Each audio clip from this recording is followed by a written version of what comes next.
Hello and welcome back to Roll Call! Roll call. Thank you so much for being here, and thank you, Tristan, for that. You're welcome. It's what we all needed today. Super excited to be back. We're back in Bards and Nobles in the last few sessions before we take it off air. Other references to other things. Super excited to be here, back at it again with Bards and Nobles with the team. Before we get into it, before we do the recap, I will pass around the table as usual.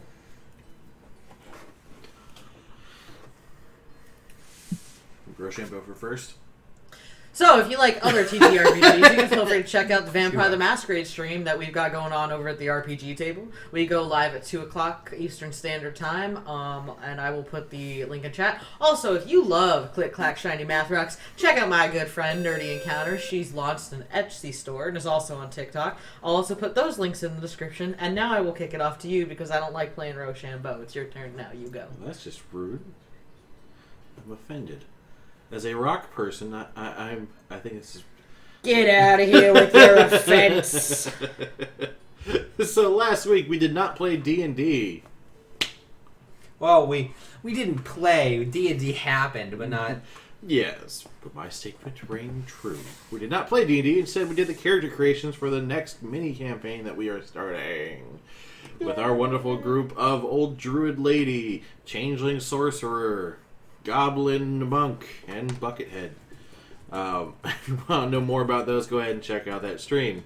That means that one up on YouTube on Monday. Nothing else happened that week, and that brings us to today. Hello, today. Today we were playing D&D, which means this episode will go up on YouTube on Monday, and then Thursday will be the history check recapping the episode, and then that will bring us to next Friday, which I don't believe we're playing. Next Friday we will be playing. Oh, really? Okay. Friday after. The Friday It's after. the Friday after. Yeah. Yay! I'm thinking too far ahead. So next week we will be playing. So next Friday we'll be back here doing our thing. So, with all that being said, let's get back into it. Where we last left off, our heroes had just returned after a day out into the local town, or the closest by town. It was not local by any sort of means. You are fairly remote out there in the summer. Local to where we were. Yes. You passed by the lady of the Lillistar house, who is the wonderful woman. You're like, how do I say this nicely? How do I say this nicely? She exists. She's a woman. She's horrible. She exists. And you went to the local town of Pendleworth. Not Pendleton, not Pendlesburg. Pendleworth. Pennyworth. Pennywise. Pennywise. Full of clowns. Where you met an Aasimar named Nathaniel, who you learned and it became actually a lot more close to his deity than anyone probably would have thought that you would have. Meeting Ilmater himself, who asked you to go to the mountains whenever you were able to and see if any of the people of the town were there that you could rescue them. So, from there, you went back after leaving town as soon as her full name is Mary Lee Lillistar. You that name, I hate her already. More. Who took note of you as you left, and as you got back to the summer home, you took some time to recuperate and recharge before getting into the thick of it, as it were, with the as Chet has been calling them, the Four Seasons. Bay, Coal, Ivy, Amber. We stay at the Four Seasons when we travel. Man, if only you could just take the summer home with you. Right? It's a 5 pentagram hotel.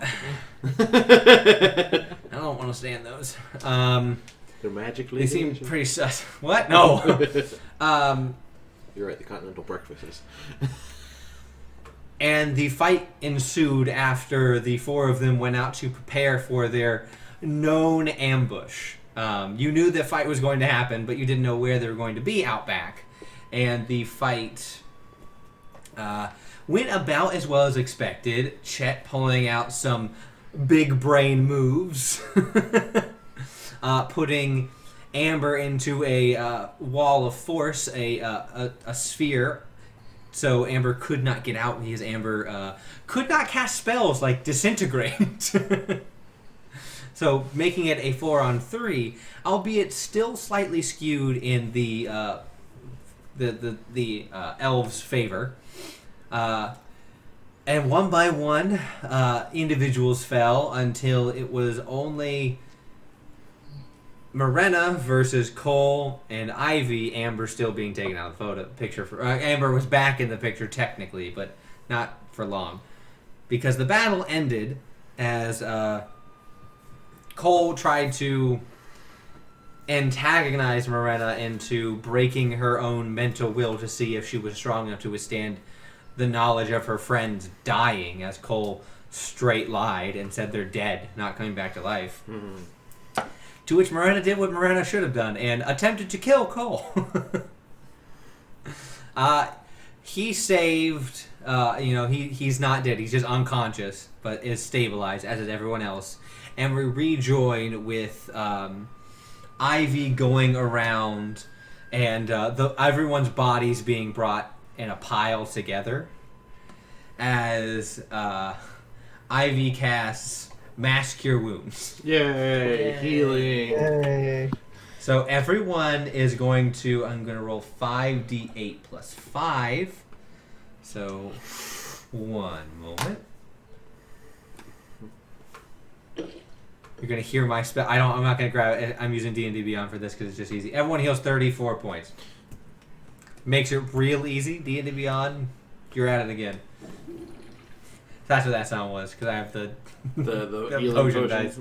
I thought that was I couldn't figure out how to get mine. I don't know why I didn't give you yours. So you all healed the 34 points. So you're all alive, conscious, beat up, but except for what? Chet with 34 alive. I think I'm up over half now. I'm at 40 out of 79. That's so funny. Question. I'm pretty beat up. Do I heal too? Oh yeah, everyone does. If you said it was 34? Yes. So Cole is sitting at a nice 35. He stabilized at 1. That's how I do it. I just stabilize to 1 but unconscious. Just so it's... Oh, so I should be at 35 as well then. Yes. Okay. If you're stabilized, you stabilized at 1 just so you're alive. I like to think about it as you're alive. You're not conscious by any stretch of the imagination, but you're alive. So... you all wake up as soon as Cole regains conscious. Amber is going to come over, and you see her just on the back of Cole's head, and he goes down. No, it's funny. All I can imagine. To it. Oh yeah, definitely does 7 points of damage though. It's funny. I pictured Soren waking up. No, Loki, I don't want to wear the dress. So Cole goes down by... I now want to see Loki make Soren wear a dress. New life Yes. goals. Well, it's based off an old Norse legend where Loki tricks Thor into wearing a dress so he can marry a giant, so he could then kill him. So, immediately, Cole's like,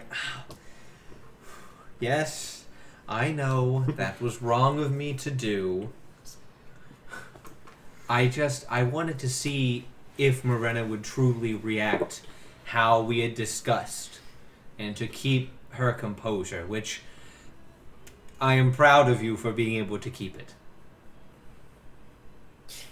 So I'm going to still teared up and, tears running down my face. I'm going to walk up to him and I'd like to attempt to slap him. Oh yeah, roll me that unarmed attack. Okay.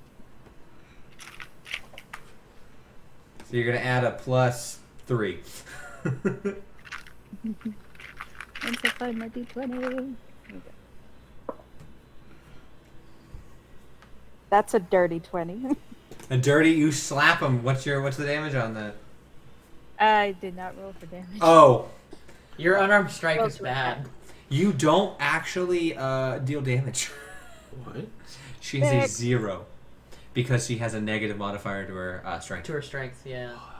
Yeah. Now, in older versions of D&D, you could actually get a negative, just like Heal. it would you wouldn't deal any damage, but the calculations would mean you deal negative. That So was there. you don't deal damage, in the sake of he does not lose hit points, but you do strike him across the face, just a clean, just like a that kind of echoes out, just.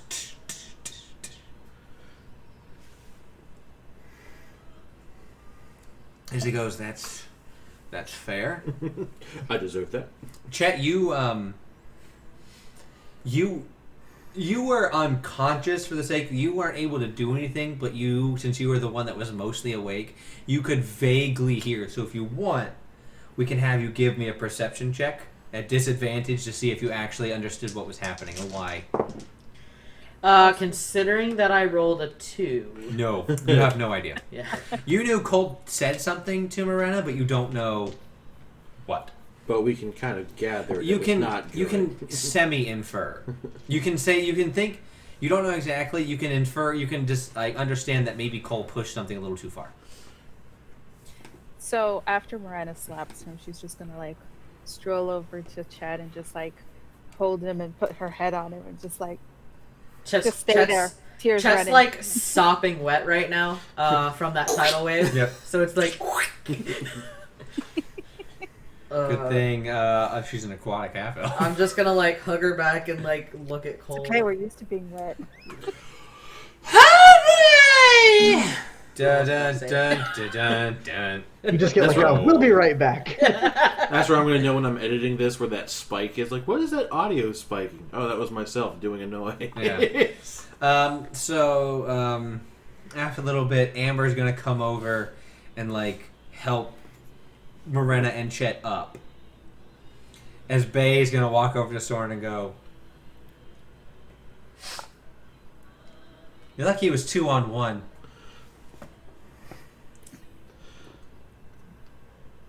No, Soren's not going to try to be a dick. It would be out of character for Soren. Because my instinct was be like, you can't keep using excuses. But I'm like, nah, don't do that, Soren. Because she'll take me right now. She will murder me now with 35 hit points. She'll just be like, whatcha? And I'm dead. Stun! Everybody was stunned. So, you all are picked up, and as you guys, they bring out like nice seating outside since it's a lovely summer day. The breeze goes by you, drying out Chet for fairly quickly. Also, Nana comes over eventually and just does prestidigitation on you, dry you up. Thanks, Nana. Oh, I'm here. You really got your ass kicked, but kudos to you. Thanks, Nana. If only you were a divination wizard, you could have, bent fate to have that not happen. No, but what do I know? As you guys all sit and Nana brings out, like, small biscuits and cookies and tea and coffee to rejuvenate yourselves. Amber will be the first one to talk, and Amber's going to go, Chet, I just got to say, that was genius. Put me in that area, I couldn't do anything. Well, that's a new spell. I actually just learned that like super recently. I didn't really know how it would work, but I gotta say that was fun. Well, I have to say, as someone who can't cast magic, that did. Well, he can't cast a lot of magic, but that did a lot. It was 3-on-4. Yeah, well, I'm sorry that I had you in like a little bowl for like a lot of the time. Must have been kind of boring. Yeah, I was taking notes. You see, she pulls out a piece of paper that has like everything that happened.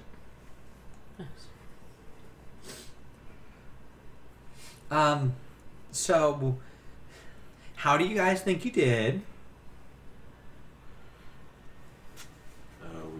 We lost.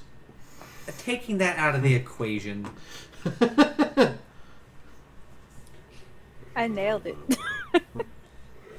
We're not talking about Chet right now. Miranda says I nailed it.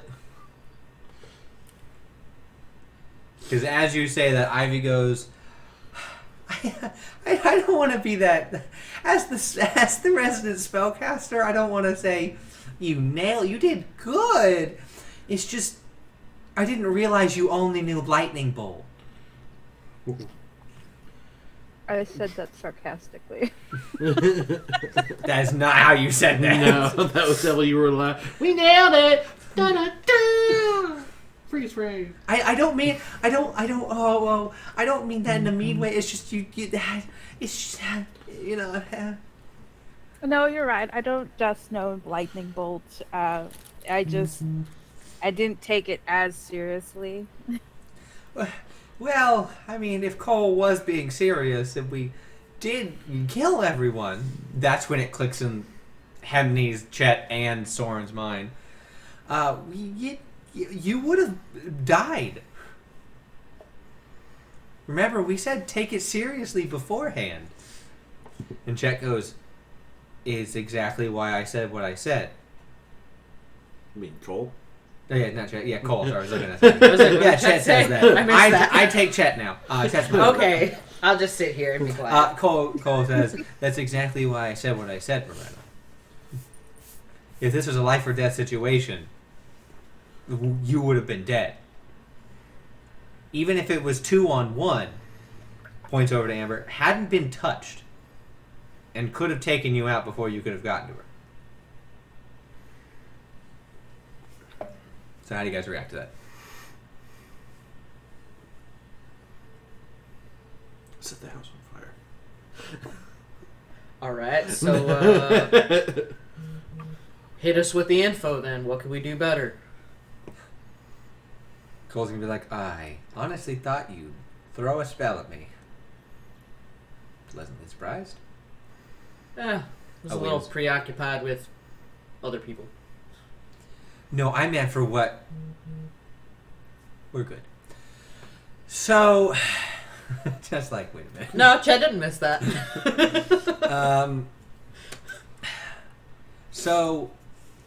I do applaud Sorn and Hemney's willingness to get into the fight and try and take on the two martial people. What you have on us, Sorn, is you have speed. Mm-hmm. So theoretically, and that ring, you could have taken Ivy out of the sky. Yes, but I didn't see a formidable way to stay up there with her. She flies on that broom. You take the broom, she can't fly. Yes. Technically, you could have taken the broom and flown.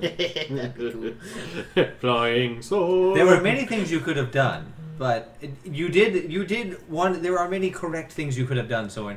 Going after me was probably the strongest bet, seeing as I could make 2 of me. Yes. But then making it a 5-on-4. Going after Ivy would have stopped the spells from slinging into you, and with even in your toughened hide, you would have not had to worry so much about taking damage and not your skin not absorbing it. I figured I should have gone after a spellcaster, but again, at the moment I did not see a feasible way to stay up with the spellcasters that I saw. So I went for the... And it is understandable. If you think about this from a purely mathematical standpoint, and this is where Soren's brain's going to go, what? If you think about a purely mathematical standpoint, the weight and the way of your jumping and the gravity pulling you down, if you were to grab onto that broom, it couldn't carry both of your weights, especially when you were attempting to pull it down. So you could have brought her down to your level and then taken it from her. Then putting her on an even playing field to, unfortunately, beat her up. Fair enough. I just saw it as I guess you would say a field risk that was uncalculated because of its unknown nature. Indeed. And that is a risk-reward type deal that you could have... You know now for the future, if you see someone flying around on a flying broom, your side would most likely be able to take it from them. Yes. That'd be really fun to see you up on a broom. Ivy looks at you and goes, oh yeah, I'll let you know right now. If you want to try to take it, I can't. What do you think these hands could take it, like hold on to it from you? No, I would have lost it. I didn't know the capabilities of the broom. For all I knew, it was a broom of unimaginable power. We've seen small things do quite a lot of things. Well, understandable. Again, Sometimes you need to shake up the box. Hemdes. No. For what I recognized of you, you did well by putting yourself in an advantageous position with Soren to fight Bay, who had abilities that rivaled your own. But I didn't get the sense, and Bay's going to go, I'll take it from here. So I didn't get the sense that you were actually trying to hit me with your key. You were just punching me. Which, I mean, that's a fight. But you and I have the distinct advantage of being able to use our own life force to, like, really dig deep and hit people. You could have done a few different things, but you did well with the flanking. I'll give you that. You did what I tried to do against Soren. You gave them just 1-2 pincer move. But don't be afraid to really oomph your inner power and really, in a life or death situation, lay it on. The less people on the field, the more often that you're going to be able to rely on each other to help. As much as I hate saying that, but that's true. You also theoretically could have gotten up there and taken that from Ivy, but Henry's on a broom. I would have for flavor not let Hemney sit on. I would have made Hemney's like surfboard it. That'd be fun. Just a sweet flip off of it. Yeah, I mean, honestly, it's just lack of experience, if that makes sense. Like, I'm I used get to the sense like you haven't kinda, fought much. I mean, here and there, but I'm more suited to just kind of like, let's say towards the end of battle, whether I need to heal or to just go ahead and like allow one to pass on, if that makes sense. Like whether I need to heal or just go ahead and deal the final blow, not necessarily everything leading up to it. Well, that's very good if you're trying to be the one to end someone peacefully. But in battle, you kind of want to just end them quicker. And so if you can like pull their life out quicker, you're technically still killing them, just albeit not instantaneously. Yeah, no, it makes sense. It's just you got to get in that mindset. Yeah, absolutely. You're the star of your own show. Now rock it. Oh my god. That's right, and Bay's gonna come and be like, "That's right, that's right."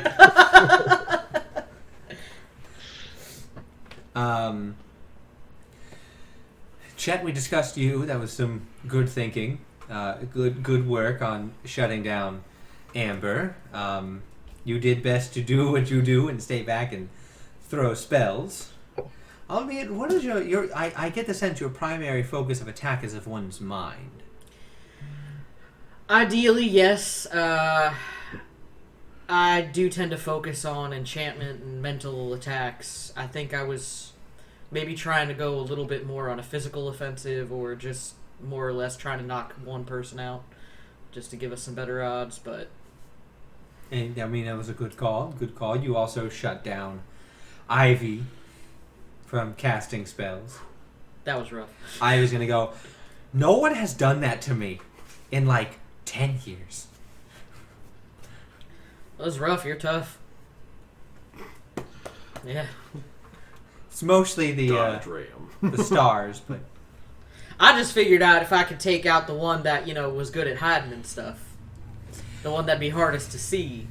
Amber's going to be like, yeah, most of the time people don't find me. I really, really just messed up, I guess. How did you see me? She rolled a nat 1 on her stealth. Well... You fucked up, that's how. You're real good at hiding, but I think you might have just made a misstep. I think I heard some, twigs snapping and... That makes sense. I need to get better at that. You really stopped me from literally shooting bugs into you. Which is good. I'm not a huge fan of bugs. I don't think very many people are. What's wrong with bugs? You say that until you get bugs shot into your body. Although, if I'm thinking about it, no offense to either one of you, but I probably should have put that wall, that sphere of force around Ivy. Taking out the other spell slinger would have probably been. Ivy immediately goes, yeah. Then you could have just shot Amber. Yeah, it's true. Oh well. Live and learn. Exactly. Until you die and learn. Well, Cole goes, well, none of you were going to die. So, we had, Bay's dog took care of that. You sure I'm feeling a little dead right now? You know what? Yeah, I'm feeling that too. You feel kind of dead, Hefties? You feel a little dead right now? I think the three of us are dead. Maybe it's just Morena that's alive. I can go get the cleric from the I can go get Nathaniel and just have him, put you to rest. If you're feeling dead. I don't know. My mortal coil's just kind of meh. What are we, millennials? Dun dun dun. It's funny because I'm fate type. Anyway. Yeah. That's true. Not feeling very humanoid. You say fate type? Sort of. Fate Pokemon typing. Oh. Fate type. I was like, Technically, that means Exactly. you're fairy type. No, yeah, absolutely. Satyrs are. So, they eat. If there's anything else you guys want to say, the floor is opened up to you. If not, we can just continue to later in the day. Or, in fact, if there's nothing you guys want to talk about, we can continue on to the next day.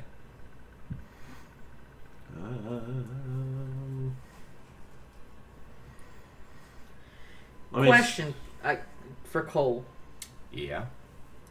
So, if y'all are so concerned with not breaking her mental psyche, why'd you push it?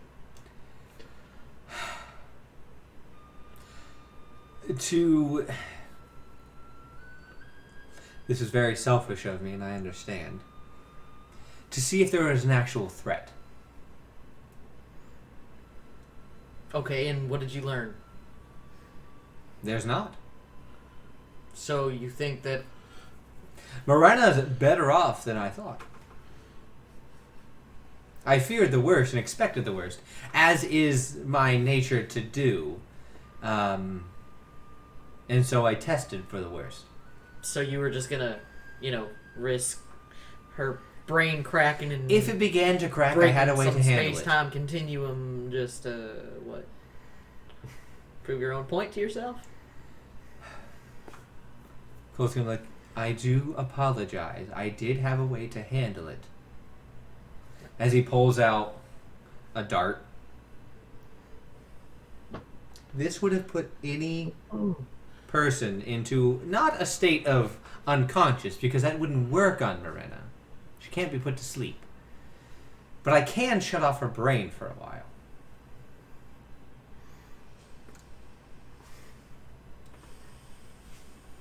So it was a controlled experiment.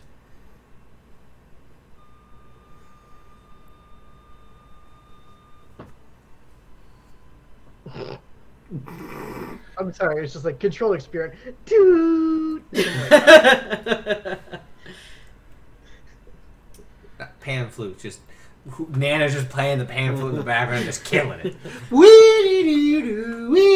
Nana, knock off the careless whisper. You can't tell me what to do, boy. I'll play whatever whisper I want to do. Here's my careful whisper, full of care. Anything else? I'll let it set it there. I'll just leave that conversation lie. Ivy and Amber are gonna get in. So, for dinner, we're going to have a bit of a. You guys picked up a lot of food, and we're gonna have that stew. Oh, that's right. Nana's still making that stew. So, be ready for that. Be ready for stew. You guys have a pleasant evening recuperating.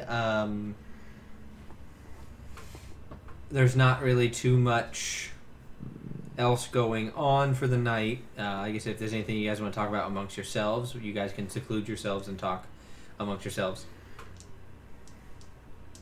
If there's anything. I'd say Soren is probably just ready to eat. Well, there's more stew than you can eat, so y'all take your fill of stew and take your long rest as the next day comes. Get them spells back. I want to point out that Morena was clingy. Excessively clingy. after Just that. attached to Jet. Yeah, that's fair. I'd say to the party, but like more attached to Jet. Where do I find my long rest at? Up top.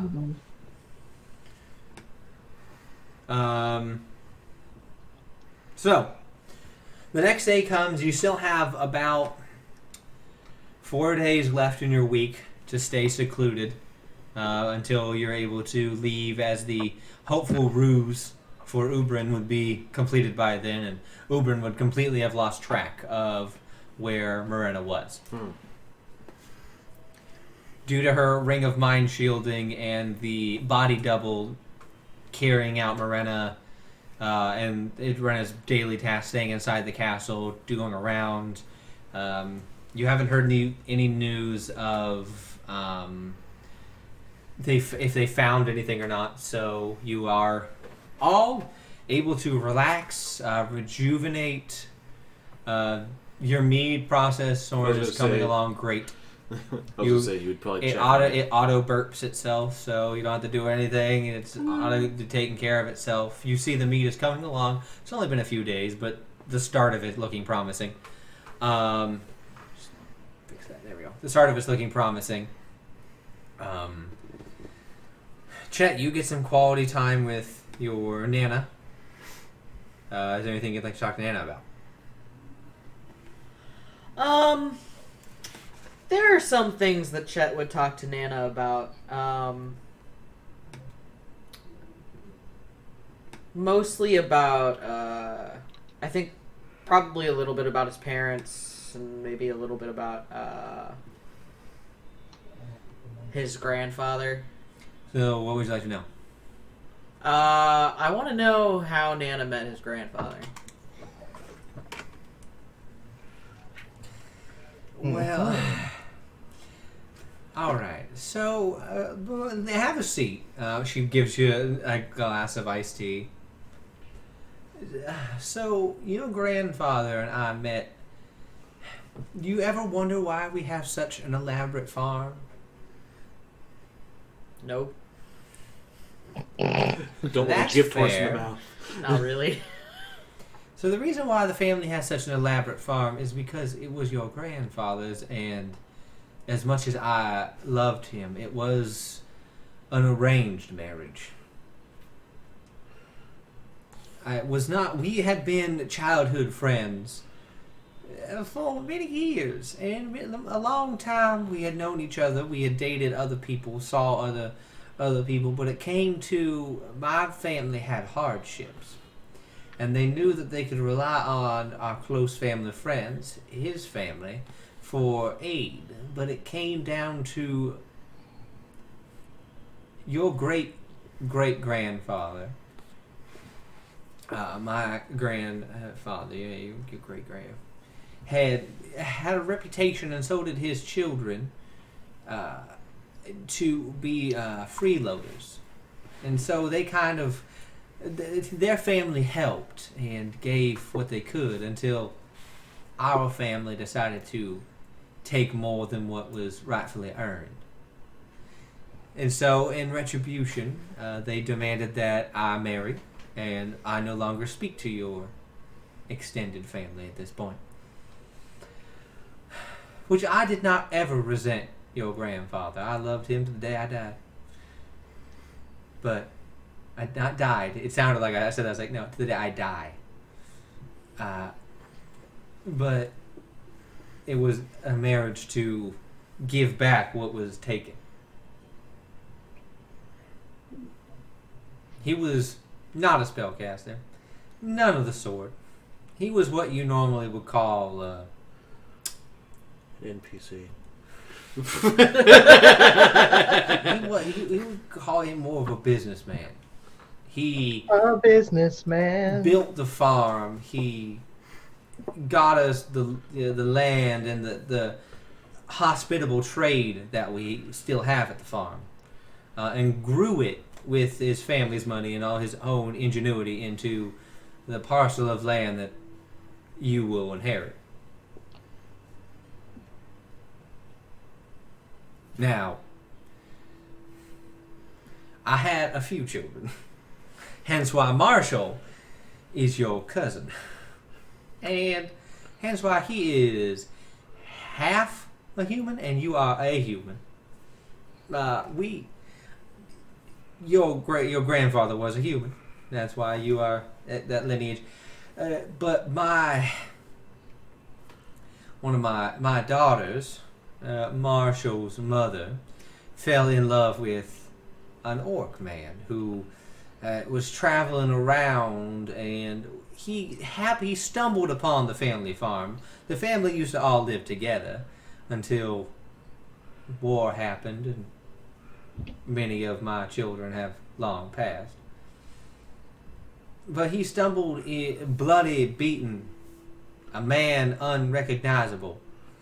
And your aunt cared for him and took him in, and they fell in love, and they had Marshall. Bless their souls. But your aunt died of sickness while his father died in fighting, as one does in a war. Now your parents, oh, I do miss them.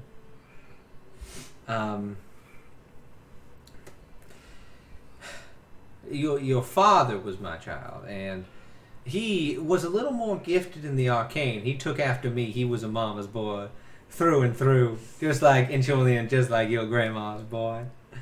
Well, stop it, man.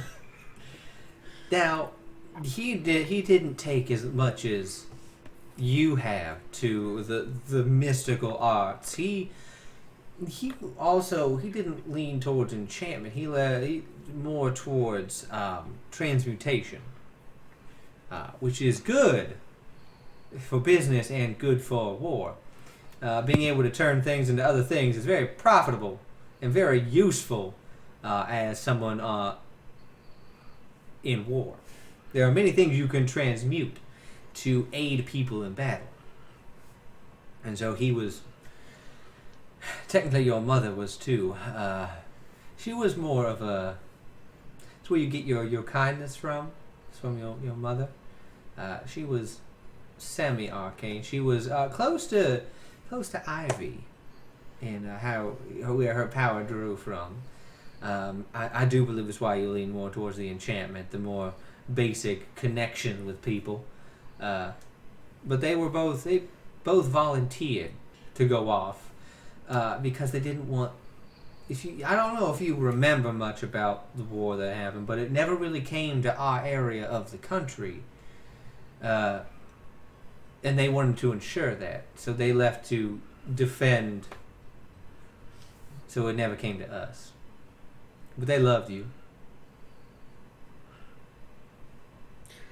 I really wish that I could have known them better. Trust me, I guarantee they wish they could have known you. You would have not been in enchantment school, I'll tell you that right now, boy. I don't know, I think I would have found a way. Maybe. As long as you weren't one of them bards. Yeah, like Aggie.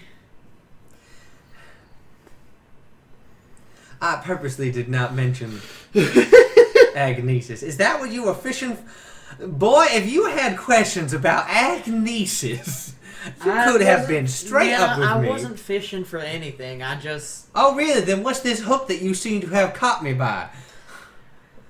I've just been thinking a lot about, like, dying. And Are you... She'll immediately, like, scoot over and, like, grab your face. You are not allowed to die. Nana, I don't think you or I get to determine that. That is not true. If I am close I know, enough, I know. can The sway you fates, from whatever. dying. Nana, it's not up to you. Sometimes shit just happens, and sometimes that shit happens in the form of, I don't know, a giant demon lord.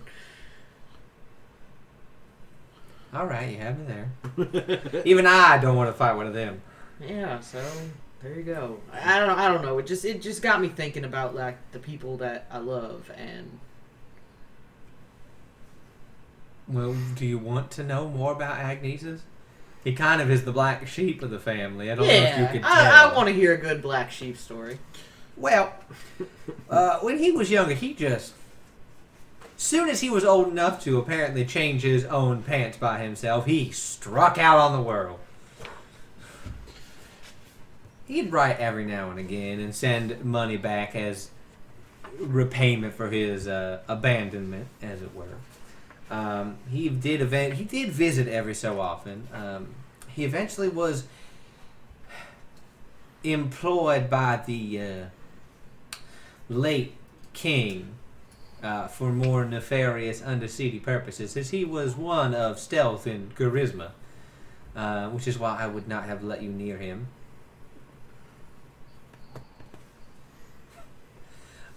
So what you do is you don't listen to a word he says. He is a liar and a think rat, and will try and weasel his way out of everything. But I love him because he is family, and that is what one does. Hello. Welcome from Malaysia. That's pretty cool. Well, hello. So, what you want to know? What?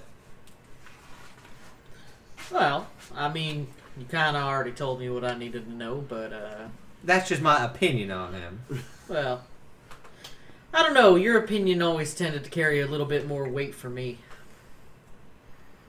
Because you're that grandma's boy I was talking about, and I do love you so for it. It does make my little heart happy.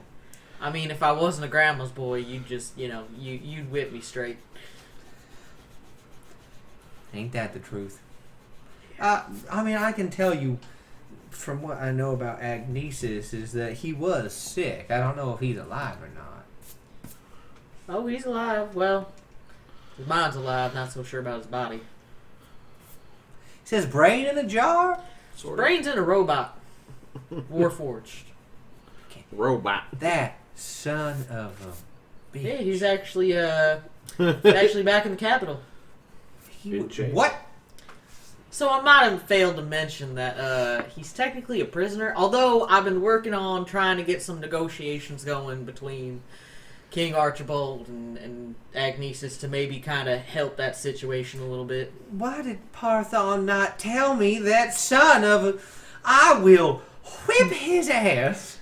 I know you will, Nana, but Parthon or Aggie? yes. He's got two hands. Look, I probably shouldn't have said anything. I don't mean to cause any trouble between you and Parthon. I mean, he's a man of position. He's got to think about his duty to his kingdom and whatever. Whatever. People who leave allegiance to kingdoms and forms of government are ones that I am weary of. So you're wary of me now?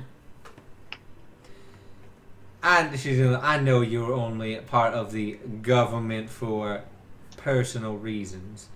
I don't believe that you would lay down your life for the king. Not necessarily, but I would lay my life down for some good people. Laying your life down for good people is one thing. Laying your life down for a king, in the name of king and country. Yeah, I know. That's kind of absurd. The king and country don't know you. They don't care about you. They're just exploiting you. But I can use the position I'm in to maybe make things a little better. You can certainly try. That is very true. I can try to help Agnesis. You know what? When I get back to that castle, is he staying there? You said he was a prisoner. I can only imagine he's somewhere close by. Yeah, he's in some dungeon somewhere. Oh, I am going to go visit him, and he is going to have to give me every reason of every why he did what he did. For me to not beat his ass. if you get the chance, and maybe get some extra information out of him that I couldn't, something that he might have done all those years ago affected a friend of ours in a sort of he's gonna die soon type of way. Oh. We kind of have an idea of how we can maybe make it better, but if he gives you the information and you tell him that, or you tell Parthon or the king that he gave you that information, it might also spare him too. Just trying to think of a win-win scenario here. Yeah, that sounds about right. I'll do it just for you, Sugarplum. You're the best, Nana. Oh, I know. Now, how's Miranda doing? I think she's kind of shaken up by this. Yeah, that makes sense. If I was in a fighting mood, I would have given Cole what for. I kind of understand what he was trying to do. I just don't like how he went about it. Well, I don't like it either, but from a perspective of unknowing, it's hard to get a true, genuine reaction if someone knows it's coming. Yeah, and you're not wrong. Like I say, I respect the scientific process. I kind of wish maybe he would have just at least given one of us a heads up. Well, if you were all unconscious, what could you do? Nothing, but at least we could be prepared for the possible event of, things going horribly fucking awry. You are true, and watch your mouth in front of me. Sorry, Nana, I've been away from you too long. Been around. It's all that Soren fella's fault. Well, hold on. You're not here. Roll deception? Can I get advantage because it's my Nana? Yeah. What? Hold on, even more. That'd make it a disadvantage, in my opinion. Since she knows him well. It's not going to matter. I rolled a 10 in her insights, probably. Oh, she rolled a 17. Yeah. She's gonna, on the top of the head, boy, you can't lie to me. All right. It was Cal. Dang. Roll deception again. You're gonna blame someone you think I'm gonna believe. Blame it on Marshall. Okay. Now, Speaking of Marshall, look, I know that he's not like, I just feel like he needs some extra help sometimes. Like, being good and decent and not like a evil monster. Well, sweetheart, he's kind of decided his own fate. He is an adult, albeit one askewed with anger, negativity, and disdain towards people who had it better. But because before his father died, when his mother died of illness, his father took out his rage and aggression on Marshall. I did what I could for the boy. I loved you both and I took you in equally. But he never let go of that resentment and disdain. Especially for you who had a more perfect childhood. And got the magical gifts of your mind while he had to sell his soul, as it were. Well, from what I understand, Azazel's not that bad. I wouldn't know. I had never talked to him. Talk to someone he has. I don't know. Sometimes I feel like I just wish that I could get through to him. Like, he's still family, and I just. You might need to use some brawn over your brain first. If you notice, he doesn't really listen to anybody who can't take him in a fight.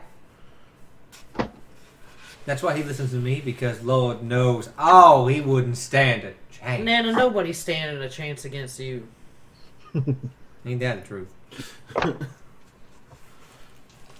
So,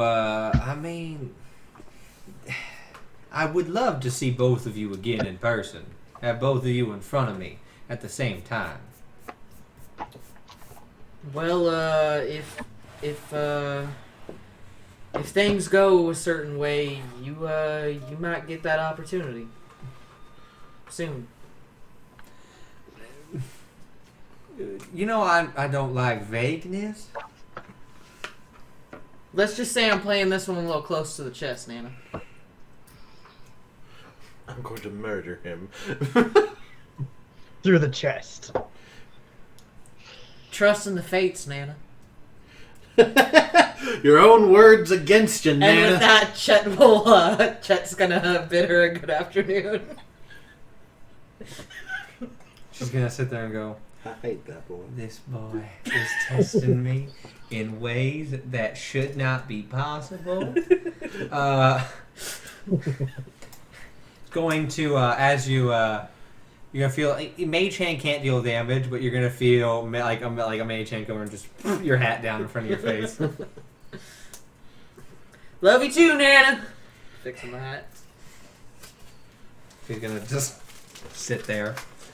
So, does anyone else want to talk to anyone else, or we could just skip ahead to the next thing I got planned? I imagine Storm will ask Hemnes if he wants to kind of lightly spar in the gym. Yeah, we can do that. Like nothing like serious, Fight! like nothing like that. But I think they just kind of. Bay will be there and coach you. Okay. Just more bonding with Soren and Hemnes. I just imagine Soren's giant hands. All right, here and here. All right, let's go. You're gonna do that, and Bay's gonna have her quarterstaff, and like if you're in a bad stance, Bay's gonna push in on your feet, like you need a stronger stance. You're like a mountain, but you stand like a molehill. You're not fighting with your hammer right now. You're fighting with your fists, I'm not fighting. I'm helping Hemnes. Hold on. and you're doing it poorly. God. You're avoiding heaviness? Fighting, Did you say helping? fighting. Okay, I was like, And she will give Hemney some pointers on like correct ways to fight someone who's larger than you. everybody. That's fair, but we'll go with people my size Yeah, for now. people who are bordering large. Yes. They count as large. Yeah. Yeah. So you guys have Morena. Anything you want to talk about? Anything you want to do? You're muted.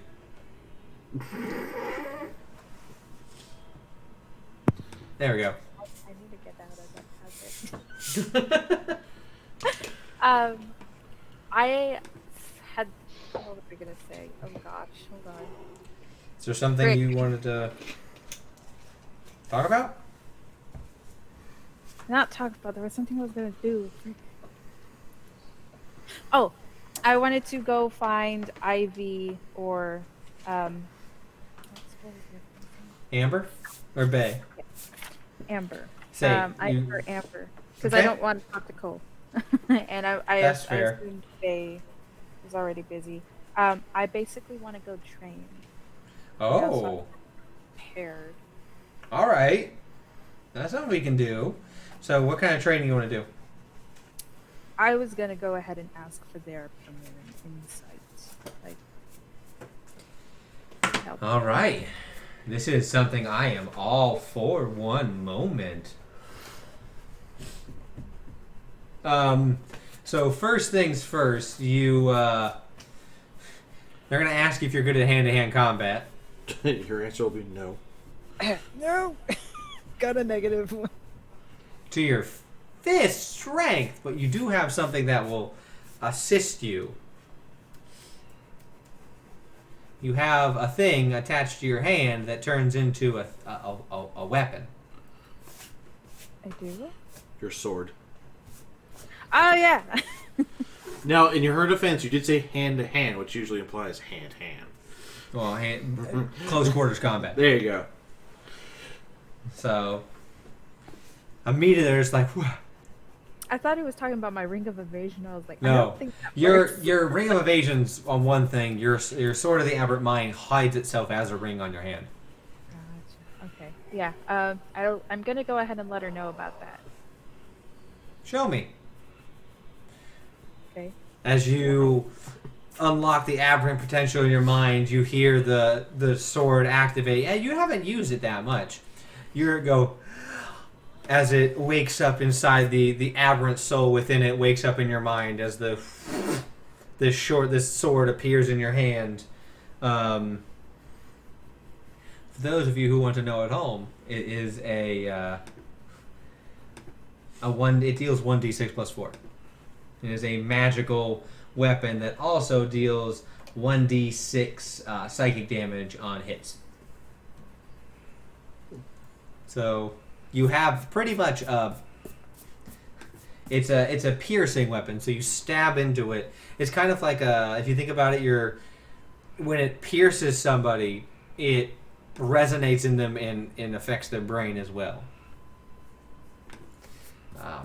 So they recommend just having that out whenever you fight. One of the first things you should do as the free action is just activate that thing. So because it sits on your hand, it doesn't take up a hand. You don't hold it; it activates out of your hand. So you Wolverine that shit. You punch into people. That's why it does piercing and not slashing or blood. You stab it into people.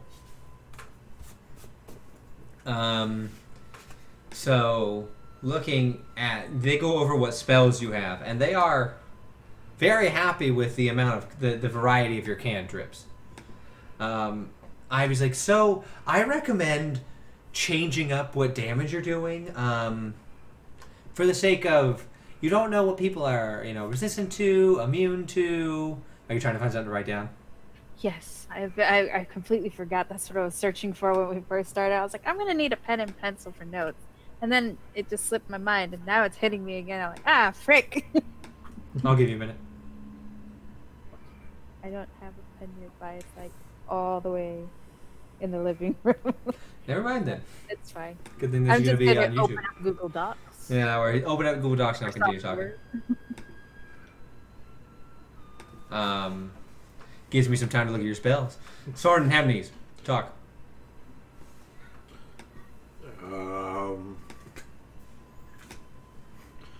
Time to vamp. Oh no! So the meat's coming along good. Good talk. Good talk, Hemnes. So, what flavors was your meat again? This was the apple mead with raspberry and cherry. That sounds delicious. The last one was good. Thank you again for offering. It definitely was awesome to share with Unique. Turns completely red. Oh, does Hemnes like Unique? And you can see he's almost like big brotherly, kind of like. Remember, I can still take you down. You can certainly try. Bay's like, no, you can't. It's just and necrotic damage.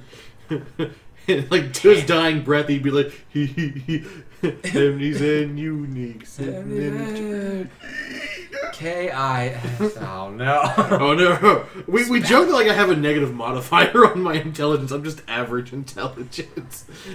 So you ready, Nancy? Yes. Okay, so I'll let you two wrap up with your grilling of Unique. No, we're gonna have Guy talk about girls. Yeah, you Or haven't. I'm gonna let you know you haven't brought up Kyo at all. not recently, no. No, I don't think anyone here knows about her. Yeah. I don't think you brought her up at all, Moreno. Also unique as they them. Yeah, I was gonna correct myself, but then Brent went to be like. Yeah, but I was gonna, when I said talk about girls, I was going to correct that. Yes. So Nancy, they you see, as you talk about their spells, they're like, you have a good variety of spells. So we get lightning bolt's a really good one. It's really powerful. It's really strong, but thinking about what you can do, you can really mix up the battlefield, and let's say it's one person against Soren, and you want Soren to really, or Soren and Hemnes, and you really want them to take him down. Hold person, just stop them. If I thought about hold personing, I was gonna, but then we didn't have time, but. So that would be this is Ivy. That would be a good thing to do. Also, with haste, what's scarier than a guy who can hit with a hammer really hard? Two guys who can hit really hard. You're able to split that, and you could give Hemnes and Sorn just the ability to get in there and just whump on people. Just start blasting. They're just they're gonna be doing they'll do damage. We realize you have a lot of necrotic spells, which is unnerving. Good to know, but unnerving. But if your friends aren't in the middle of an area, or let's say you want to, more control the battlefield, and you're trying to get away or stop people, doing something like your tentacles that affect everything in an area that slows them down. That'd be a really good thing to do if you're trying to slow people down and handle one group over another. That make sense? That's true. We didn't see tentacles in that fight. No, you didn't. But out of combat, your modified memory spell is horrifying. So use that sometime if you really need to slip by somebody. But just the best thing you can do is really mix up what spells you can use, and really think about if you own the battlefield and you and Chet are just magical bombs. Wait, I didn't mean that you're not a bomb. You're great. You're not a bomb. You're not a bomb. That's such an amazing choice of words. I'm so sorry. I didn't mean. Oh, I'm messing this up. Amber would be like, what she's trying to tell you is that you two have such great synergy together, and you two, if you guys talked about, I'm going to use this spell and you use this spell, because you two can talk in your brains, so no one would be able to hear you, and you guys could plan your move and really just lay it on them, and just one of you stops them, the other one just throws a big spell their way, or Chet could. You could do an ongoing area of effect, and Chet could lock them in with a wall, or, you could technically your magic. If you want to deal damage, magic missile. Don't ever underestimate. That's guaranteed hits. So let's say you're fighting, and this is just from experience of which I wish I had magic missile. Let's say you're fighting 20 kobolds all at once. You magic missile a bunch of them. They each go one into each. You get one as many as you can. You take them out. Now you have 10 kobolds. Does that make sense? Yeah. That help? Okay. Oh, Ivy's gonna come in and hug you and just be like, I didn't mean about the bomb. I'm gonna be hug her back, and I'll be like, it's okay. The last thing they're going to tell you is, now, we notice a lot of your spells, if not all but a few, are ones that people can technically power through, or dodge, or evade, and you don't have very many that you directly push and affect people with. And mechanically speaking, you have a lot of saves versus attacks. All but one of your 6th level spells, and that's only Witch Bolt, which is a much earlier level spell. All of your 6th level spells pretty much are saves. So if someone's really good at saving, you're going to have trouble hitting them.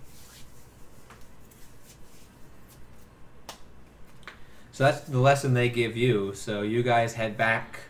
It's now dinner time again. You guys are having your Stew! Well, no, this is no longer. It's a different day. There's not leftover stew. Oh, Sorn's disappointed. There's some leftover stew. What they feed you tonight is more of personalized meals. They try and cater to what each of you like. Meat. So Hemnes gets a few healthier things, some alcohol. Nancy and Chet share a couples dinner.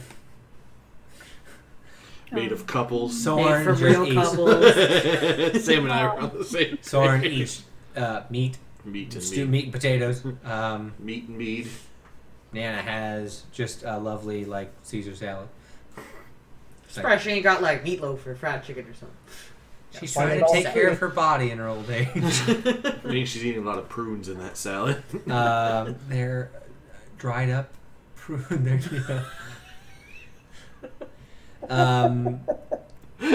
So after dinner, Cole's gonna be like, "So you all only have a few more days that you're with us. We hope it's been fairly relaxing, other than the sparring match, but." I can't believe I couldn't say that was relaxing for anyone. Even Amber, who is out of combat. I was very much not relaxed. Babe, maybe. They was like, yeah, that was pretty great. See? So I have gotten word they will be dropping off your airship. Parthon will be coming with it to drop it off, as well as I said Devin was going to try and shift his schedule around to come along as well. So you guys will be free. I haven't heard of anything about Ubrin or anything like that, so you will be safe to go about your lives as needed. So if there's anything you need from us before you leave, just... Cole goes, "That's strange." As he looks, oh, it's a familiar. He's like, oh. Why did it knock? And he's It's a like, phone. oh, it's mine. I told him to knock. They can come in, Bay. But it's impolite. Bay! Panic! As I immediately see Chet go, why did he not know? Nope, Chet's... Which is why I thought Cole's would be like, alright, let's do this. He goes over and over. It's the dog. Oh, we have someone approaching the property gate. Not. We know who it is. Lady Mara Lee. That's not good. Time to Why? leave. Well, from what we can tell, she's not exactly a nice person, so... Oh no, she's a very interesting she's a stone cold bitch. My point stands. Don't sugarcoat it. Don't sugarcoat it with Stone Cold Bitch. Stone Cold Mary Beth. So just she comes in, just comes in, just drops stunners. somebody. Just stunner everyone.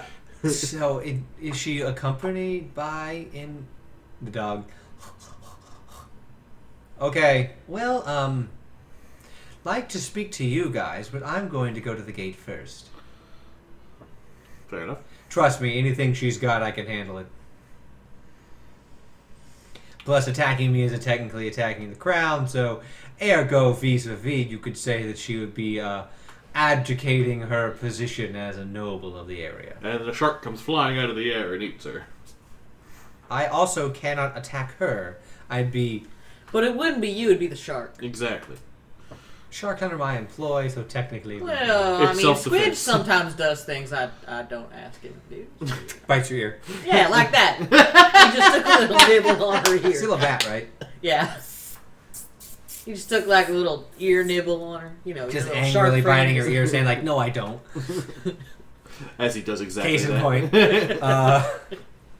I want to see him like a bow tie on, like hanging off between your. You mean a snake? No, like even as Oh, a as a bat. bat, yeah, just- Interesting. he'd look like he'd have like a Jack Skellington. If one of you would like to accompany me, you can. But I'll go. all right. We'll be right back. And then they never came. As you leave, what did you do?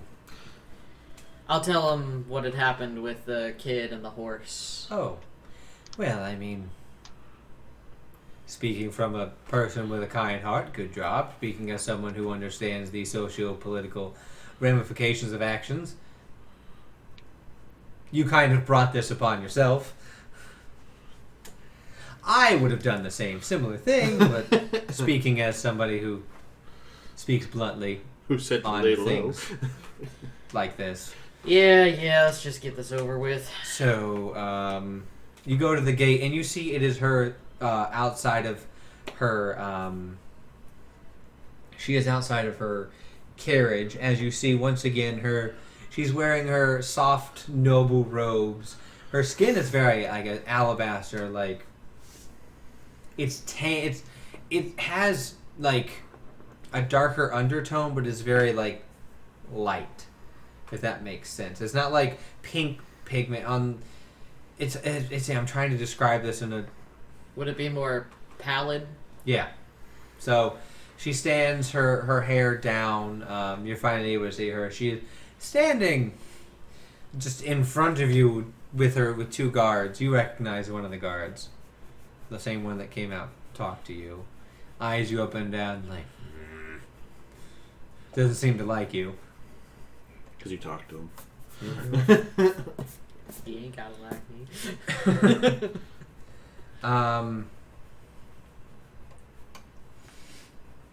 You approach. Do you say anything? Under the pretenses of not being a total asshole, I guess, Chet would sort of...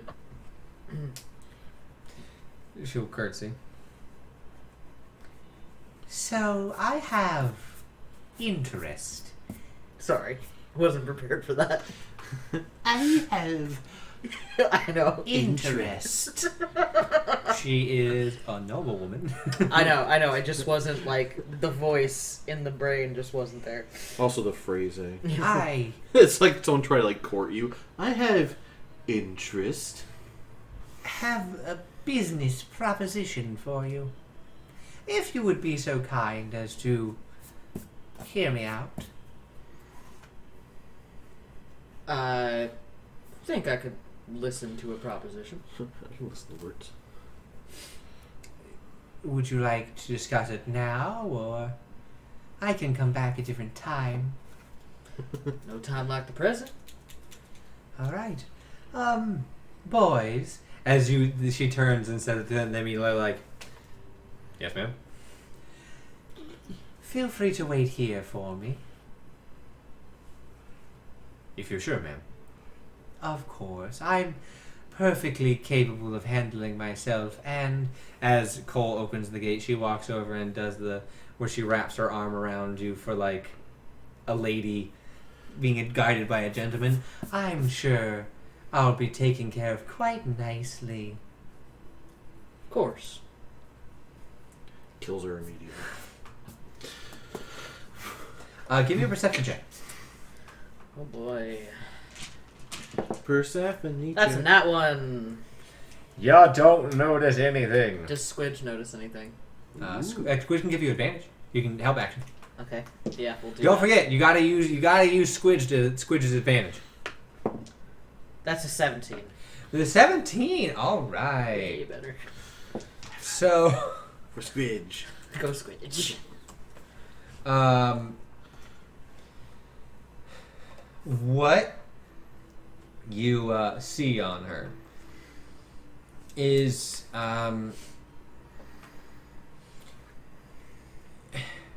you look at her and you notice she is armed. She has weaponry on her. She is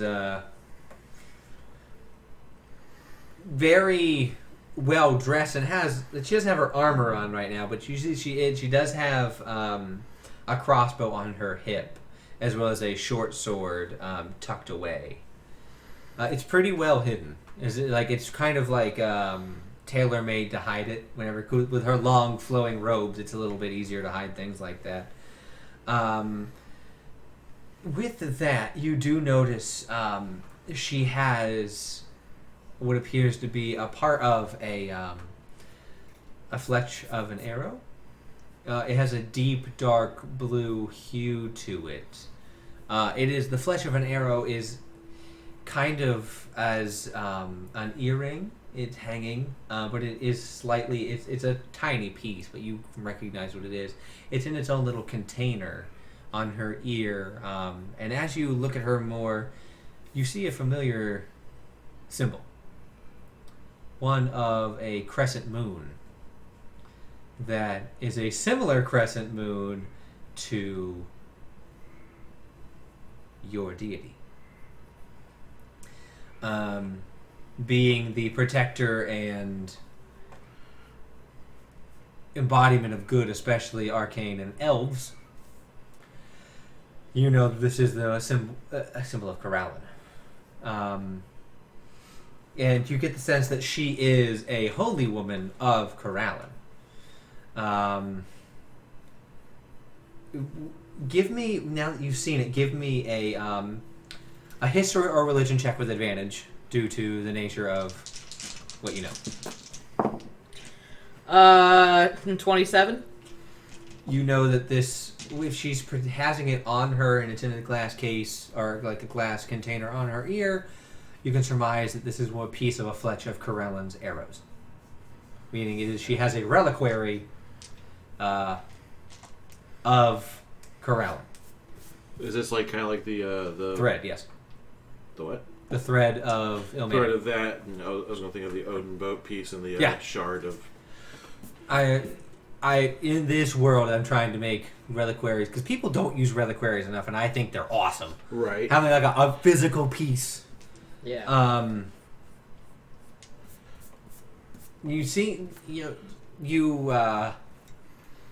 get that she has a little bit of magical power between her, and she's a cleric, and you've only heard of him a little bit, more of an arcane-based cleric. Okay.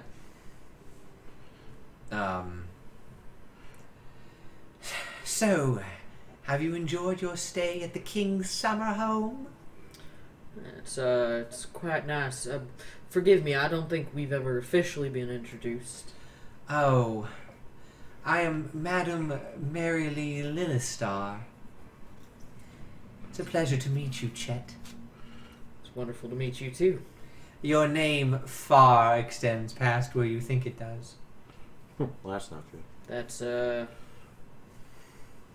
to know. Bad. Also, it's easy to find names and information out of very liberal information townsfolk. I suppose. Word travels fast in small towns. Indeed. Fastest to my ears. You take the walk back. Cole is dead silent. He's behaving. Cole, I wouldn't suppose that there is a place where we could have a private conversation. I will get the gazebo ready. Sounds wonderful, thank you. As he just breaks off and goes around the house, as you can you're about 30 seconds from the door at this point. He just breaks off. The dog has not left your side, by the way. Figured. Anything you doing? Anything else to say, or just?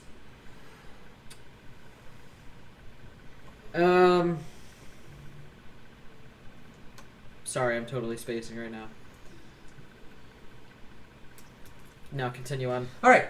So you walk inside as she goes to what you're gonna have to meet everyone else to have them go outside. You walk in, and immediately, as soon as she walks into the room, Amber, Ivy, and Bay all stand up, bow, and then walk out. Something's doing that sound. That clicking sound. Yeah. No idea. Nana goes, now, who do I have the pleasure of meeting? I will introduce... It's Mary Beth Lillistar? Mary Lee. Mary Lee. Nana, this is Miss Mary Lee Lillistar.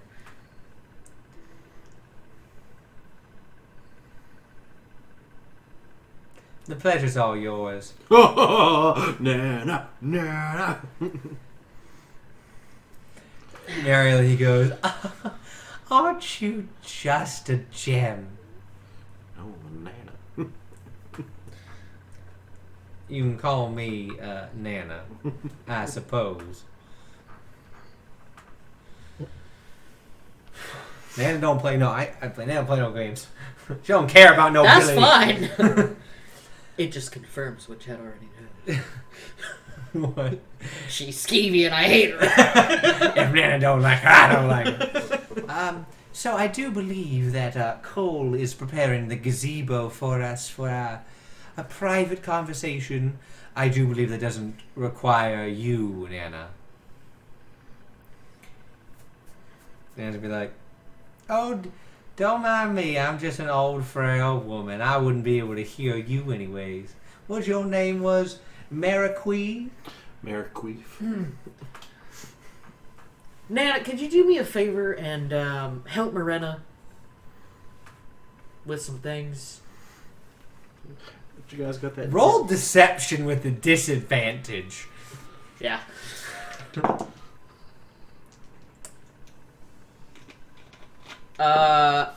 6. Yeah, you don't even have to roll it. Oh, you didn't see, you didn't hear it. That's why. I said I was gonna help. Yeah, you can't. I'm not gonna. You can't really help with that because it's pretty obvious that he's trying to get rid of Nana. It's pretty obvious. Yeah. No. Marilee goes. You can be candid with me. As you get the, she knows. I know we got off on the wrong foot the other day with my men and those people. They were nearly trying to protect me. I wouldn't have had them kill the boy. Also, I would have done my best to heal him. Insight. Yeah. 7. Did you run that one? You get the sense you wouldn't have really done much. God. That one, wrong time. So, I'm sure you must be tired, Nana. Nana's like, yes, in my old age, I'm so tired. Oh, my eyes, they don't work like they used to. Oh. As she gets up, she's going to stumble. And she's going to cast Prestidigitation to make the air around her smell like Marilee farted. And she doesn't have to roll for it because she's going to Greater Portent and nat 20 it on a stealth. So everyone smells that Marilee smells like she shit herself.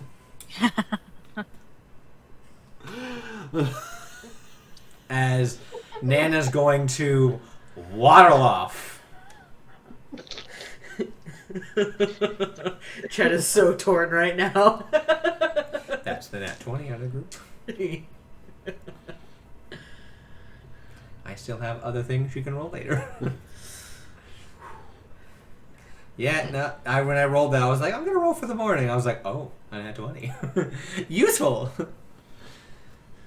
Marilee's like, oh, I do apologize. I don't know where that came from. As you see, she gets a little bit unnerved as she walks her way out to the gazebo. So, you live near this location? In a way, I do. I live this area of the country is very widespread, and the land for me to control is vast. So, I'm about an hour away. That's pretty close.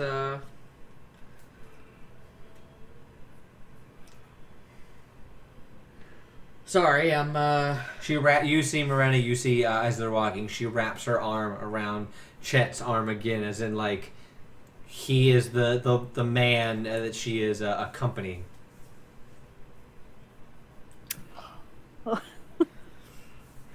I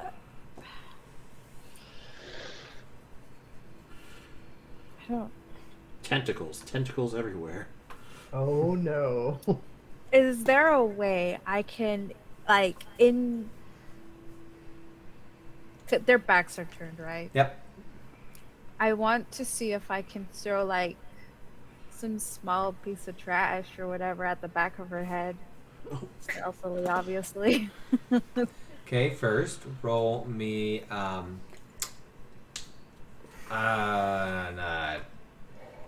attack? No, you're trying to hit her. You're gonna do that sleight of hand after to see if you make contact, to see if you actually can hide it so she doesn't know where it came from. Give me a. You're gonna roll technically +8 to your attack, so just roll +8.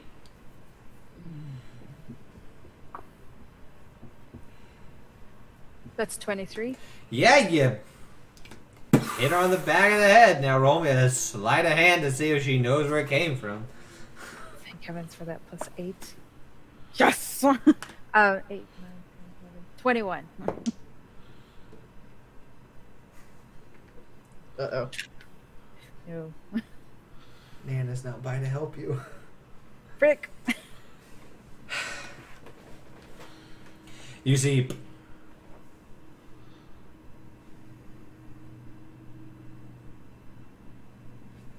I'm sorry. I don't think you and I have formally met, Morena. She rolled a nat 20. Frick. You did real well. It rolled a Frick. 2 to a 20. I was like, oh, this is gonna be this is not good. She's going to let go of you, Chet. And she's going to walk over. I am Lady Marilee Lillistar, the Lillistar Estates, noblewoman of the crown, and your technical employer. So, if you have something you would like to say to me, I prefer you say it to my face. I'm not above getting my hands dirty to try and show those in subservient positions where they belong. I am a businesswoman first and foremost, and I do have a rigid code that I follow. So, you may be an elf and our Lord and Savior Corallin may guide me away from you, but I will show you the law and order I deserve. Okay? And she's going to roll to intimidate you. So I need a Constitution save, or no, Wisdom save. That'd be a Wisdom save. Okay. Oh my God! Ah, Fire! Not another that 20. That's a 19. Plus what? Total or 19 total? That's just 19 total. I have nothing on wisdom. Oh. She also rolled a 19 plus 3. Oh. So you are slightly intimidated by her now. In her commanding presence. As she turns and her robes fan out as she pivots. Soren and Hemnes, you're kind of just like, this woman ain't playing. We are staying out of the way. Now she comes back over. Now, Chet, I believe that you're the one that I need to apparently discuss matters of business with. The flesh. I do hope that a rude outburst of mine won't taint your perception of me. See, it was her who cast the first piece of trash, as it were. I do apologize for that. I think that might have been my fault. She's a little overprotective of me. Why would she be overprotective of you? Well, Hey, my boy. if I reckon right, we're in love, so. I reckon, right? She I immediately half goes, expected him to be "Oh. like, I think she fancies me. I see. I Don't do say. apologize for that. I may have made a mistake. It's understandable when somebody lobs trash at your head, not just like I don't glare at Morena, but like You Chet glare. definitely eyes her hard, like throws trash at you. It's not exactly a good situation. It's just so it's understandable. Well, this proposition shouldn't be too hard. I'm hoping I didn't divide much, but what I said to her still is true. As you get outside, you see Ivy, Bay, Amber, and Core all there. The gazebo has been turned from a relaxation area to a meeting area with chairs around a table with various after-dinner drinks and desserts. She goes, "Oh, do you have cake? Oh, I love cake. Cake is one of my favorite things. It's my Achilles heel, if you will." Do we got cake? Ivy goes, looks at Amber. We'll get some coffee cake. As they, you guys all sit down. How are you arranged? This is semi-important. My pen's over there. Yes. Here's a cup. The DM's arsenal. The pen is mightier than the sword when the pen can make a sword in the game. Technically. Yep. It is a circular meeting table with gazebo. 5 in a star-shaped pattern. So the chairs are as such in a star shape. So where are you guys sitting? And she's going to fill the last gap. The water. This is important for political power plays. The water is down here. That's water. That's where like the pond is. So you guys are coming from this direction. I think that Chet would actually extend that seat that's at the top for her. And Chet would sit next to her. To the right or left of her? Let's go to the right. Morena, where are you sitting? Next to Chet, I imagine? As next to Chet as you can be at this meeting table. Yeah. I kind of...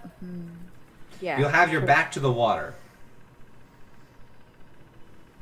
Yeah, sure. Who's sitting next to her? And then that just leaves the open spot. I will suggest that Hamney sit next to her so I don't overcrowd her, being as large as I am. Okay. Okay. With all the seats picked, done and said, we're going to take a break. So we'll be right back in about 10 minutes. So see you guys in 10. All right, and we're back to roll call. Ha! Gotcha on that one. I didn't say anything, did I? Yeah, no, you just made faces. Yep. All right, so you all sit down with the meeting with Lady Lillistar. To spell her name out, in case anyone was wondering, was Lillistarr. Abraham de Because she's a fancy woman, and fancy people have fancy names. So, as you all sit down, she notices where everyone sits, and she sits down where you pulled the seat out for her, at pretty much the pseudo head of the round table. I would like to note that I will also pull out Morena's seat next to Ever the Gentleman. Do you two scoot closer to each other, or do you stay this equidistant? I would arrange her seat so that it's equidistant. Okay, so Miranda, you are not right next to Chet, just for RP purposes. You are equidistant. You are the same amount of distance as everyone is from everyone else. So now that I should probably exchange pleasantries with the two I have not formally met. Hello, I am Madam Lillistar, Marilee, and you are Sorn Yodentai. Yes. That's it. Ma'am? Yes. Ma'am. So he's a little more like, oh yeah. He's not a fan of it so far. And I don't believe I know who you are, dear. As she leans over to the person next to her, to you, Amnes. Oh. Hello. Hello, I'm Hemnis. It is a pleasure to meet your acquaintance. Oh, it is an absolute pleasure to meet you as well. You seem like the quite interesting fellow. I don't think I've seen many of your kind around here. To be fair, I haven't either. It's a shame. That's a plot point. They're dead. I hunted them for sport. Yeah, that's kind of where I was like, God, that'd be dark, but no. So I am here to offer a job invitation that I suppose you would be able to say no to, albeit I am a technical employer, being the next rung up between yourselves and the king, in between you. But you, emissaries of the king, are want to serve the people. So I am a citizen of this fine country, and by extension, I'm offering a job. I need the retrieval of something. A promised good that never made its way here. Might I inquire about this good? Or persuasion. God, this is my favorite part about D&D. 9. I'm afraid at this juncture in our relationship, I want to keep things close to the vest.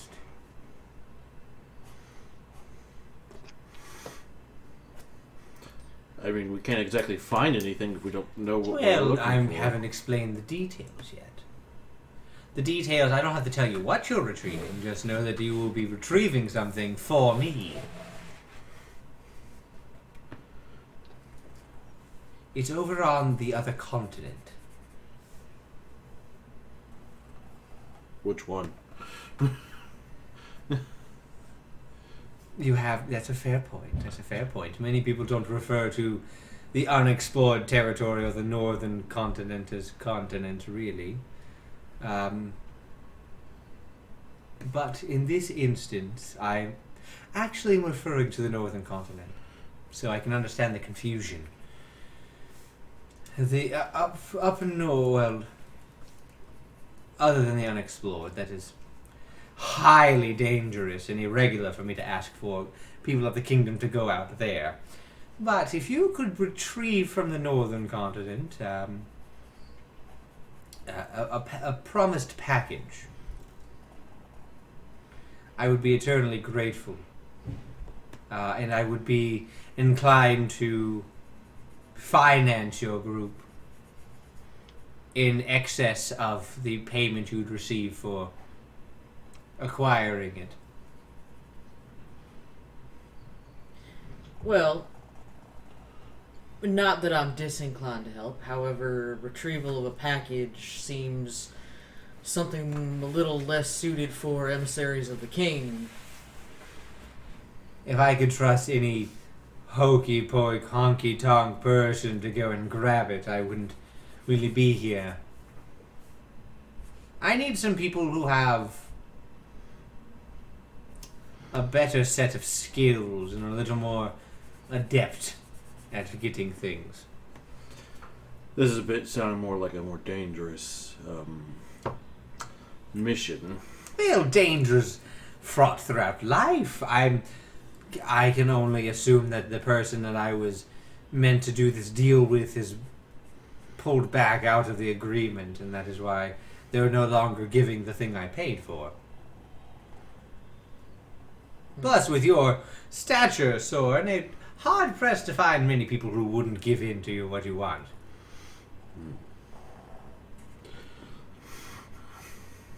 I'm not really one for intimidating those who are not needed to be. Well, this is technically theft of a citizen, or from a citizen of the country. From yourself. Yes, I have paid for it. It should be rightfully mine, and I have not received it. And is this an item that is beneficial to the kingdom and its citizens?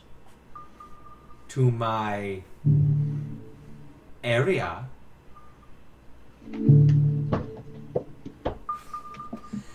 And my... You see Beige just playing some music in the background. To this area of the kingdom, yes. Insight. 12. Man, I'm just not. You believe her.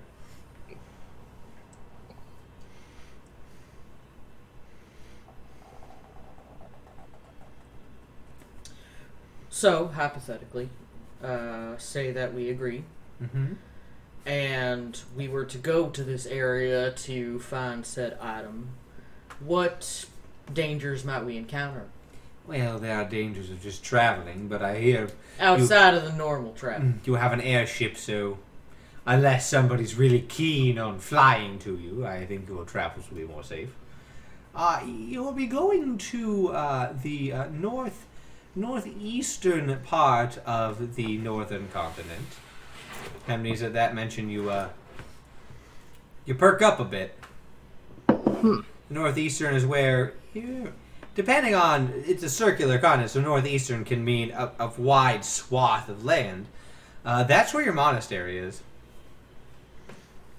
Huh. It could have been stolen and hustled off to one of the cities in the area, maybe even to the capital. I am actually loving these like timely booms. To the capital of the, well, you could call it capital. At this point, I do hear, I'm surprised you haven't learned, the king is actually in negotiations with that continent to have it become a satellite country. They get a little bit of autonomy while giving us percentage of their goods and taxes. As for our protection. Well, when I saw the king the other week, we didn't really chit-chat about that. So. Interesting. Well, I have many ears everywhere, so I tend to listen. Of course. You say that? No, I don't say that. You think yourself, of course. Yeah.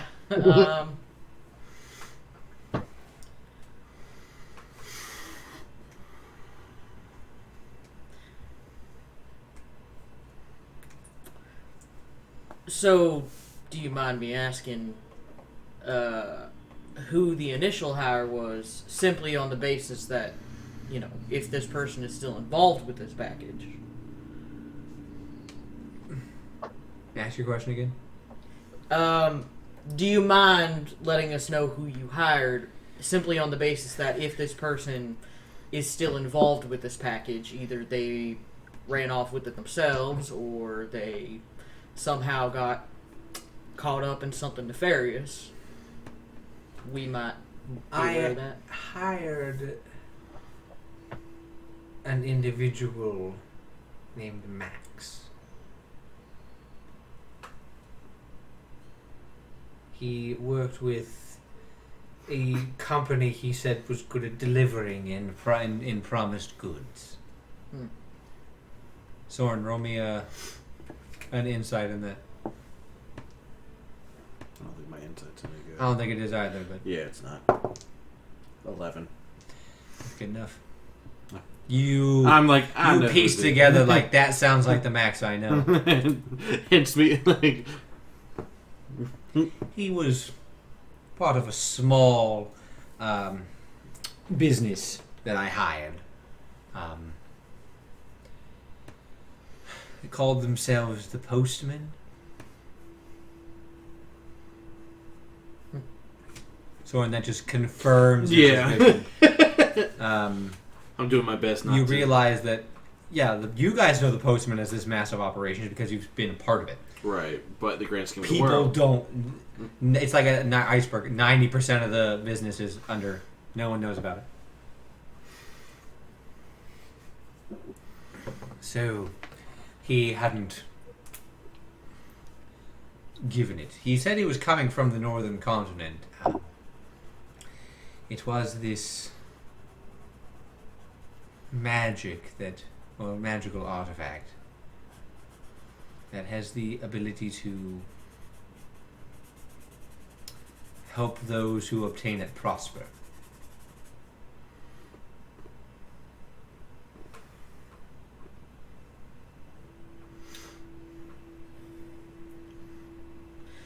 Well, sounds like something we may be able to help with. However, we do already have tasks given to us by the king and by Parthon and by the head of the captain guard. And I don't really know as far as priority level where Well, of Retrieval course, go and stands. take care of the thing in the mountains. That is, of course, priority number one. We must protect the citizens of my county, as it were. Well, if you're privy to that, then yeah, that takes a little bit of precedence, I think. Oh, of course, of course. I understand. But if you believe you're ill prepared for that, then maybe this journey to the north would be suited to help bolster your abilities. Who knows? Maybe if I get this magical artifact sooner rather than later, I could assist in your journeys through the mountains. Right now I'm quite heavy with the burden of making this land prosper with very little. So if I had the ability to shift resources, as it were, to engage the area in prosperity, then I could shift those resources to you all.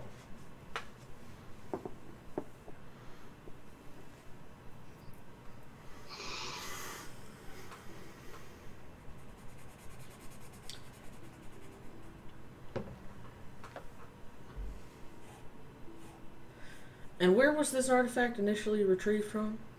That I do not know. I heard of it. I heard it was able to be acquired. And I paid for it.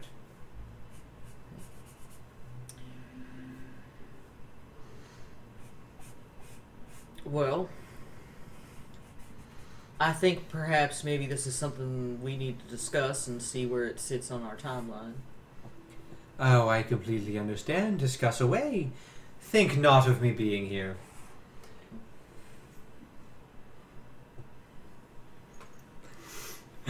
Immediately everyone's like, normally people let them be alone. Like I said, power play.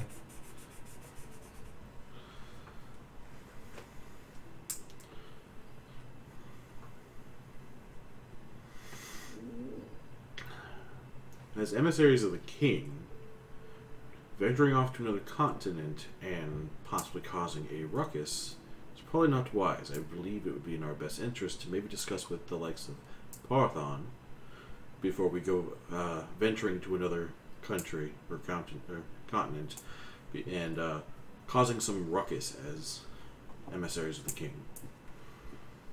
That's true. Don't really want to get on Parthon's bad side. We're the kings. especially if he's in the middle of negotiating political Satellite thing you said? satellite count. Yes, they're working on becoming. We're going to be a protectorate. And having emissaries show up and possibly harming individuals in pursuit of artifacts is... I will say, I hate to interrupt, but they're not in a position where they can really say no to the king. I'm surprised he didn't tell you as emissaries and heroes of the realm, but we might have a small fraction of our military poised up north for multiple reasons, to keep an eye on Humbleton, as it is apparently occupied by those negligent forces, as well as Selbin, the nigh impenetrable fortress of evil that it is, and the scourge of the north. But Well, what it's do not I that know? impenetrable. I don't know. This is all merely speculation. I don't know for certain, of course, but I can tell you that this acquiring of the northern continent is more of a forced business transaction. Well, I'll tell you. I think that it would be best, as Soren suggested, to get some confirmation from Parthon, which shouldn't take too long. I mean, Nana are kind of, friendly. friendly. So You say I that and think she goes, So I think that it would be best to just sort of. She picks up what you're putting down big time. So I think it would be best to go that route. I completely understand. They should be at the end of the week, correct? Something like that. Well, then I will wait to hear from you after the end of the week. Lovely. Is there a place where we can find you? Oh, just send a message. Of course. I'm sure Parthon will have the address. She. Never mind. You weren't Soren. You acted as Soren would. She went to him. She winked at Chet. Oh. Miranda, you definitely saw that. Just so you know, the payment would be, I would give you a villa out here as part in the countryside as a thank you, as well as I would pay you about 100 platinum. That's quite a significant chunk for a poor farm boy like me, but still. Oh, you're a diamond in the rough to me. I'm next to Morena, right? Yeah. Sort of. No, you're across from Miranda. I'm literally just gonna lock eyes with Morena and go,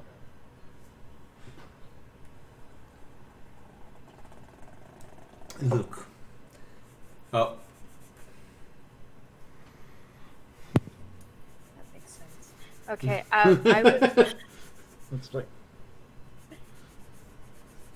was going to use invasive thoughts and just To who? chat. Okay. I'm just like, you better wrap this up, or I'm gonna go full blown like hysterical. the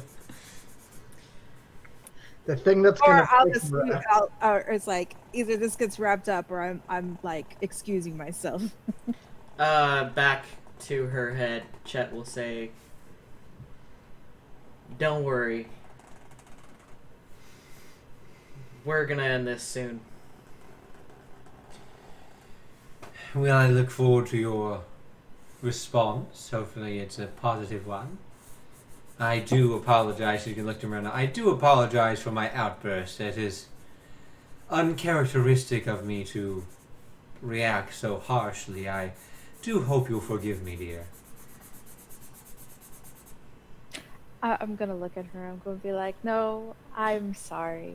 I should have had a much calmer temperament.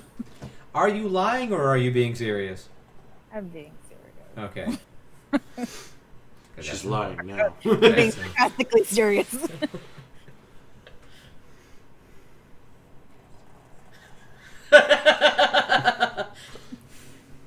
I want to know how that's possible. Those No, are two. it's totally a thing. Girl logic. Girl logic. Those two things are diametrically opposed. I'm just. Well, I said girl all I'm logic. gonna say is that girl. logic. Diametrically opposed. Foes. Hey, you can still be truthful and be sarcastic. You're right. Maybe I she's do it every day at work. She Maybe does she's not big fully brother. pick up on the sarcasm. Good. Good. This bitch. Good. Thank God. She'll go, oh, I should excuse myself. I do have an hour's journey. Take care. Farewell. Please allow me to escort you back to the gate. Oh, you're too kind. Of course. Thank you all for the lovely... the tea and the cake was simply divine, and your company was amazing. Thank you.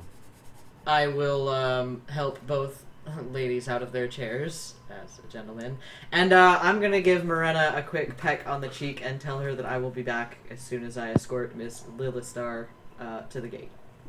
I'll help him use out of his chair like a gentleman. I was gonna do that to you. You guys are next to each other, so you guys both like... We're both like, okay, You're both like, get up at the same time and like gesture to pull it, and you're like, oh, we're both already standing. So you said we were in a gazebo, right? Like Mhm. near some water. Your back is to the water. Okay. I'm gonna, as soon as they're like out of view, like out of sight, you know, they're gone.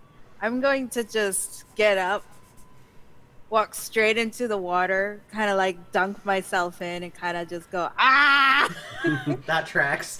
Yeah, that makes sense. Scream underwater, come back up. I'm good. And then walk back and just like soaking wet, just sit down. Eyeliner running, hair dripping. Right. Looking like a Zula. As Ursula or Yzma. as I'm walking her back, Chet would say, now on a more personal note, I couldn't help but notice your beautiful crescent moon insignia. Why, yes. Are you a follower of Gorellin?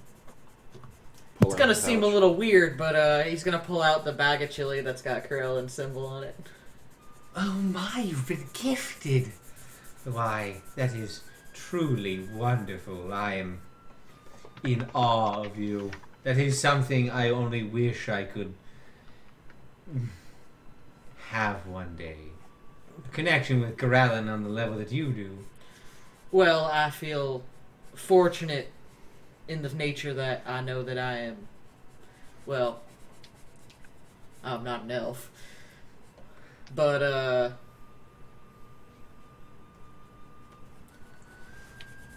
he's great. He is everything he taught us. Is such a words of inspiration. Truly, truly words that should be followed by all, even those of the orcish variety. But everyone in the continent is just like, man, this guy real racist, but we don't agree with that.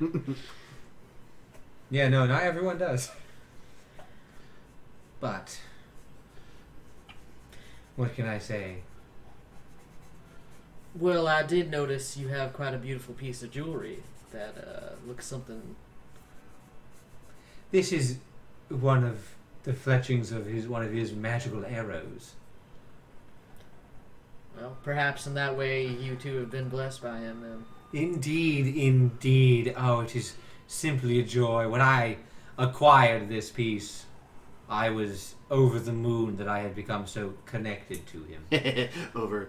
You know, it's funny. I actually came across a gentleman recently who also managed to acquire a piece of, well, I believe it was from the original Temple of Palor.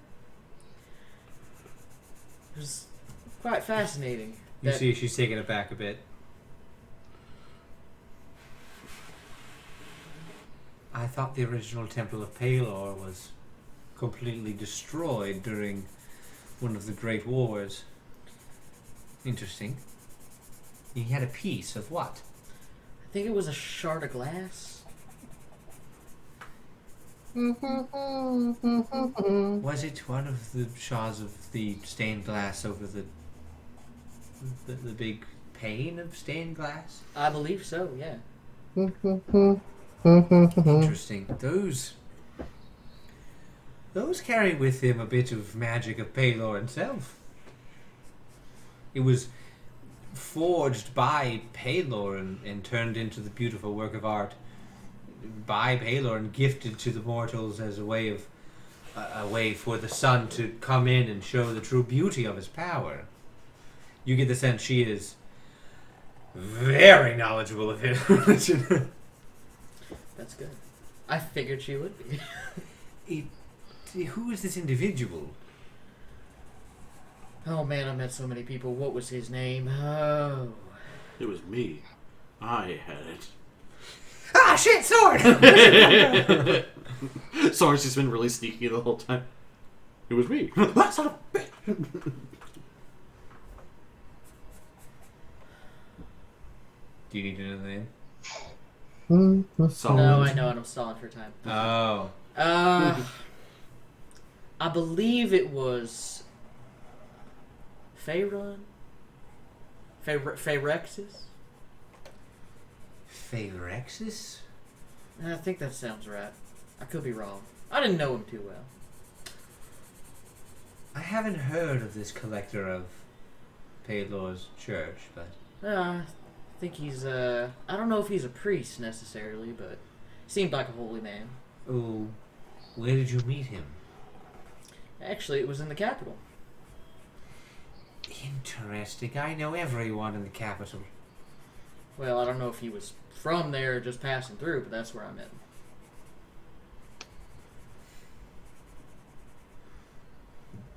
Interesting. Well, I just thought it was equivocable to your piece of arrow. So, regards. you see, she begins to sweat a bit. Well, I mean, you could say it's equivocal. I mean, this is merely a piece of a weapon, while that is more of a creation of the being gifted to mortals. Well, I understand that, but I mean, I think every item has got its own specialty. I mean, It does, it does. This guides my arrows to strike true when needed. She shows her crossbow. I also have a way to defend myself up close and personal. As you walk up to the gate, you see she pulls out a short sword. It's wreathed in flame. wow. Indeed, it is another one of my many finds. It's quite cool. Can I do a history check? You mean Arcana? Arcana? You're so used to history checks. 23. What? 23. It's a flame tongue sword. Okay. It's a flame tongue short sword. So it slashes. It also burns, and it doesn't have any charges. It just burns. Like anything it touches, it just catches on fire. You could say it's a bit of a hot commodity. You are correct. I do want to stress to you as much as possible my desire for you and your people to help me in my task. She's gonna get real close to you. I need help. I can't send my people. I'm busy trying to defend my fellow countrymen from the scourge in the mountains, and with this I'll be able to help them, and I need you to make a wisdom save. I really wanted her to say that at the same time. How's the 24? Roll a 19.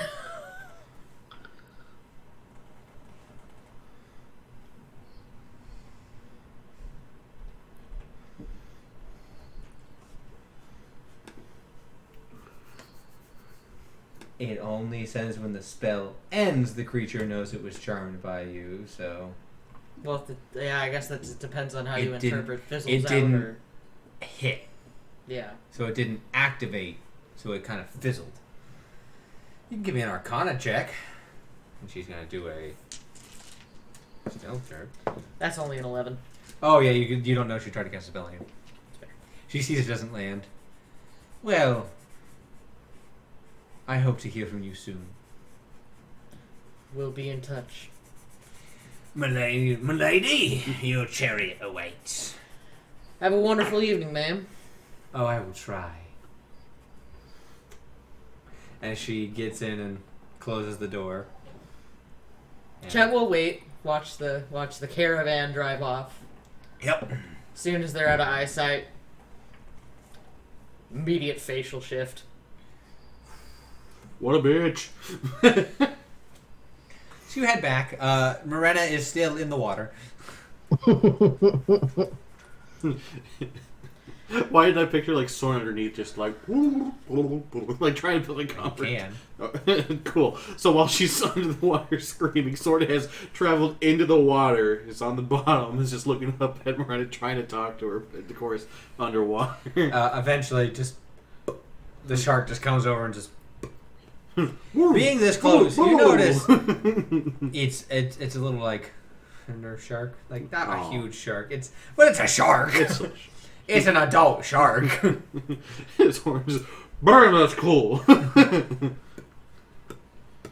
It's like Miranda, look, it's a cute shark. As the shark just also to Morena.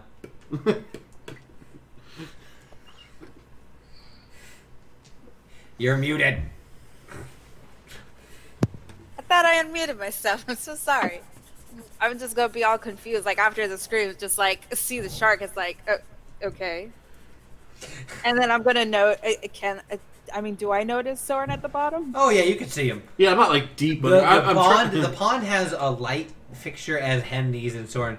It has a crystal that glows. It does grow technically. It grows and shrinks, but it glows a light that it's kind of like whenever you have like one of those ponds that's kind of like for a show. You can put like a light in the bottom so like you can see inside of it at all times. One of those. It's a soft blue. So Soren is under the water, trying to like calm you slightly, but it's all underwater and muffled. I'm gonna connect invasive thoughts. There you go. Technically, Be like, Morena, you can stay underwater without needing to breathe for 5 minutes. And I can breathe underwater. I'm just kind of watching, like. Oh, at this point, you notice as soon as she leaves, just silently the 4 seasons come over. God, I hate her, Cole says. Showing rare emotion. She constantly says that she can stay here when I know she can't. Bass like, I just don't like how she acts to people. And that's saying a lot coming from me. Amber is like, yeah, she always like makes me stay outside the room because I smell like bugs. Aww. And then Ivy's like, yeah, and she kind of makes me cook a lot. So, I mean, who knows? She makes her cook a lot, but then not eat it. Yeah. So, at this point, Chet comes back over. Question. Yep. Wait, is it Amber that cooks or Ivy that cooks? Amber, right? Amber cooks. So, she doesn't let Amber cook, so Ivy has to cook. Right. So, do the bugs ever help you cook? Do you want the answer that'll make you feel better, or the true answer? Actually, the true answer. Yes. Okay. Just Do you wondering. know how hard it is to constantly be stirring a pot when you can just have some ants just walk around with the spoon? I mean, that's fair. Squidge helps me make chili. Yeah, no, it's completely fine. It's I just wanted to know. It's Everyone nice to else. have nice Oh, warm. violation. Morena, love of my life. You just hear like a muffled Chet's voice behind him. Because we're still underwater. Oh yeah, so I when I connect invasive thoughts with Soren, I'm gonna be like, what? And Soren will... There'll be a couple of muffled bubbles. It's alright. We all hate her, and I'm fairly certain Chet hates her, and one of the reasons why I didn't say yes. And also, your throw was true, and you hit your target quite well. Thanks. There's like a slow applaud underwater. Just water. Every single time water, the force of water is hitting right in the face. It's just like slowly pushing her back. I'm just gonna be like, I know. I lost my temper. You don't have to tell me what that's like. I would know nothing about All four that. of the four seasons attack you with everything they have. Sorry. I'm Well, gonna now I like rage. shark and go back up. The shark just like nuzzles you a little bit and swims off. That's so cute. Oh my god, so much fun. As she comes up, Chet's gonna actually extend his hand to help her out of the water. I like look at him, and I'll take it. And as I pull her up, I'm gonna say, "You're so cute when you throw trash at people." Immediately, they're gonna be like, "Wait, what?" Don't worry about it. No big deal. Cole's gonna go, "No, I absolutely need to worry about this. Did you throw trash at her?"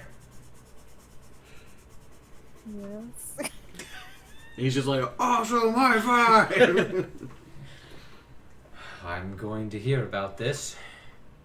Bay's like, "Fuck yeah!" I wish I could throw hands. All right. So the general consensus is nobody really likes her. That's what I'm hearing. What did she talk about? Talked about retrieving an item, though she wouldn't really exactly say what the item was. Although, if I remember correctly, it sounds a little bit like an item that somebody was looking for. Well, she said it helps someone prosper, correct? Weren't you telling me when I first joined that there was some item from the other land, where I'm... Oh yes, the orb that the dryads are looking for. Isn't that also supposed to help promote growth and renewal and all that jazz? That would be correct. This could be why they heard that the postmen have it. I'm thinking point A, point B. Well, I don't know Max to be quite treacherous. I don't know Max at all. Oh, I do. At least to some extent, as much as you can know a postman. But The postman is offended. And what if this is one of the men of the postman that, went rogue, was looking for some extra money, some extra funds? Maybe he was in a tight spot. I would expect that of the White Talon portion, but not of the more central members of the postmen. But this is something that I can talk to Philip about. You know what? Here's what I think. And you tell me what you think. I think regardless, we talk to Parthon, get his hot take on it. Absolutely. And maybe we do pay this northern continent a visit, and maybe we do just happen to find out this situation, not necessarily under the ploy of Miss Little Star, but maybe we happen to find the object while we're there.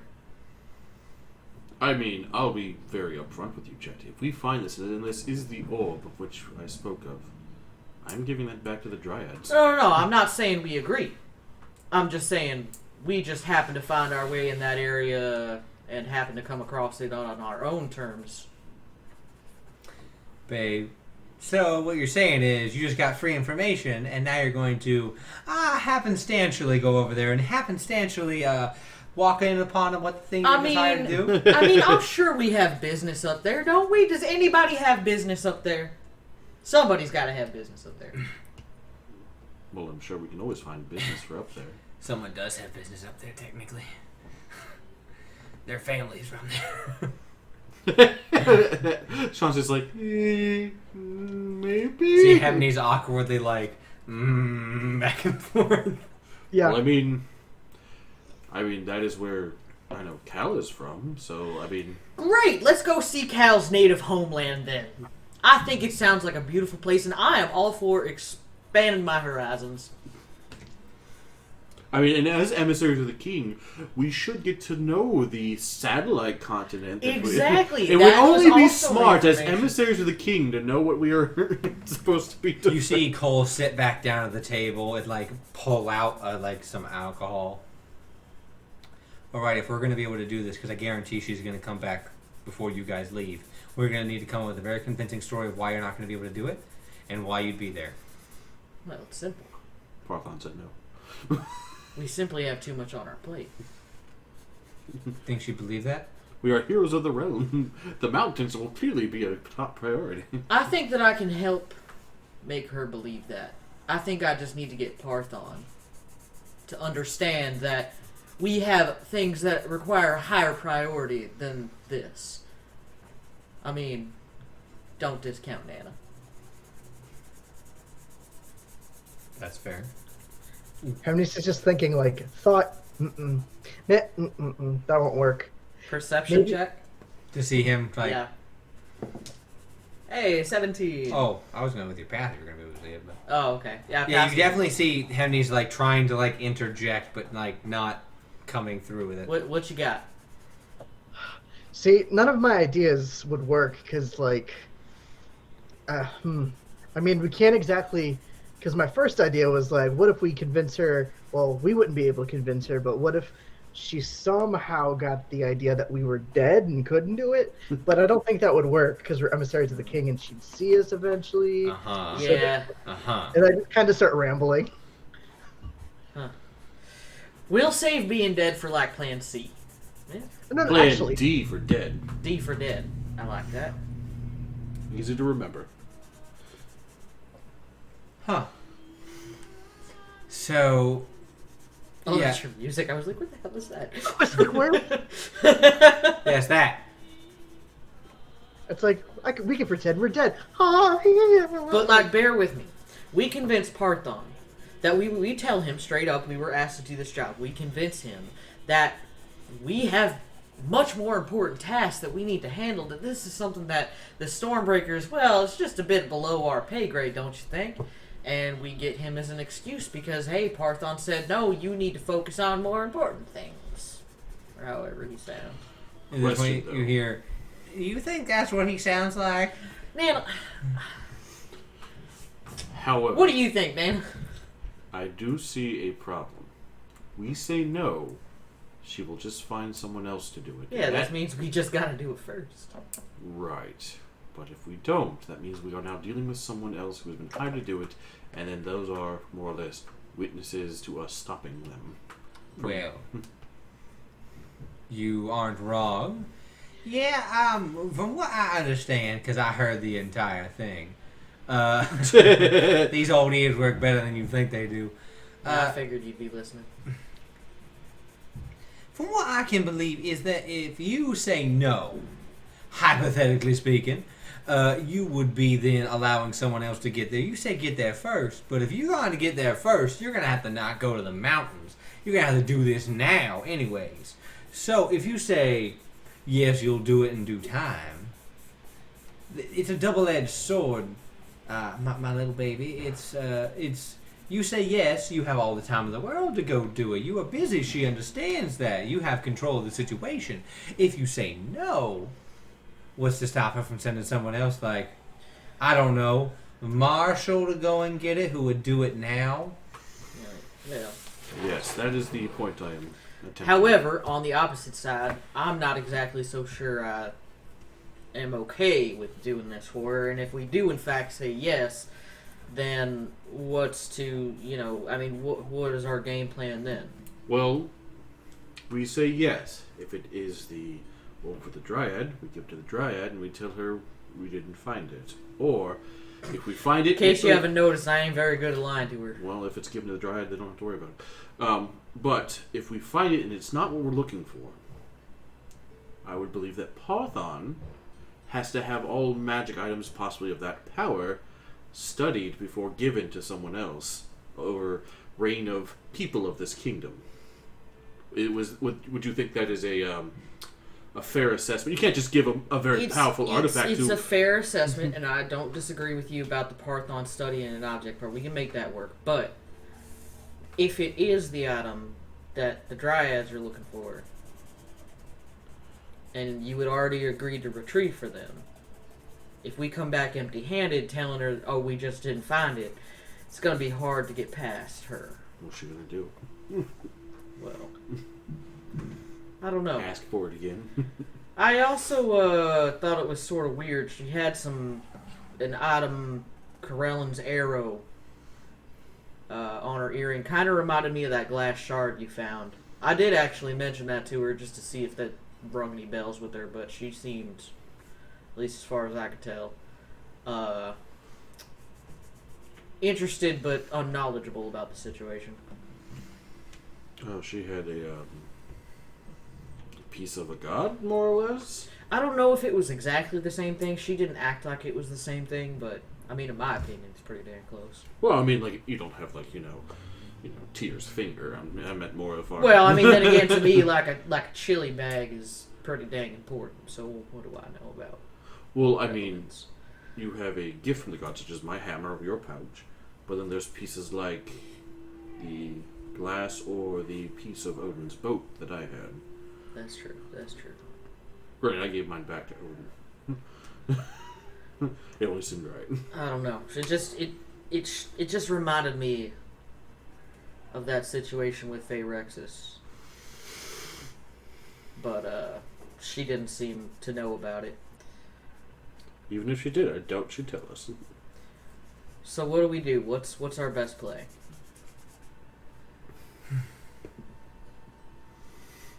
I think our play is talk to Parthon for the best course of action. I agree. I believe Nana's suggestion of saying yes and that we'll do it eventually is going to be our best way to buy time. And so she doesn't send other people out, at least not immediately. I think I might also try reaching out to Corellin. That is also a wise decision. Especially if she is also someone who worships Corellin. Perhaps he can give me a little bit of guidance on that. Exactly. It's always good. So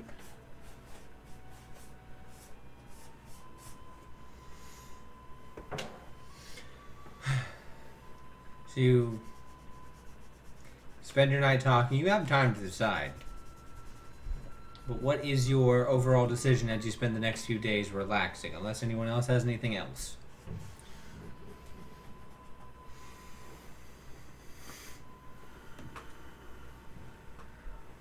Outside of Chet trying to talk to Corellin and the group trying to talk to Parthon about it, I think we're a little undecided. Okay. That's fine. You have time. Is there anything you guys want to decide about in the last few days you have? Anything you guys want to talk about? Talk to anyone else about? No.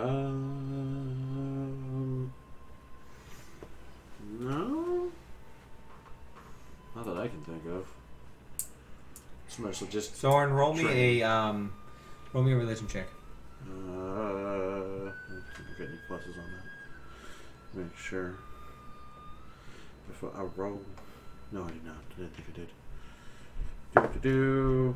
18. One of the nights that you have, you are falling asleep, As one does. as one does. You hear off in your mind distant thunder, as well as rain, but you don't see anything in your dream. You just hear it. And you hear Thor's voice. But you can't make out the words. He seems to be yelling some sort of battle charge. Some sort of fight is happening that you aren't there for. As the rain drowns out sound, drowns out feeling, drowns out everything, you feel as though you are listening in on an event that is happening currently or will happen. As time goes on, you listen to the sounds of people fighting and yelling and screaming, but indiscernible voices call out to you. Eventually your eyes open and you are on a stormy sea in a boat. Back to where you felt you were before. You had made it to the beach of the tree, but you are far off from it. At this point, an old man sits in the boat fishing next to you. Does not note it, doesn't say anything to you at all. Is this where I reckon? Is this like Odin in Wanderer form? Okay. Hello, All-Father. He just sighs at you and casts out.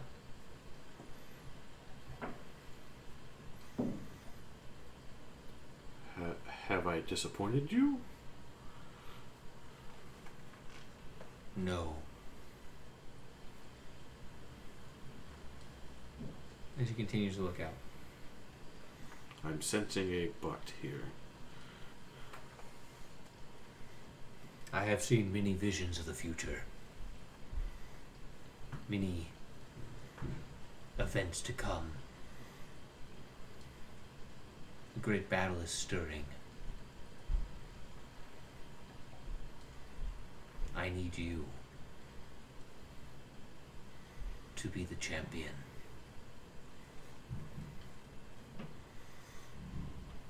I believe this is what Thor has spoken with me with, which is why I have pushed my training further and to attempt to prep myself for these battles. I need you to push further. Go ahead, make a joke. Sorry, I just want. All I can hear is All Might.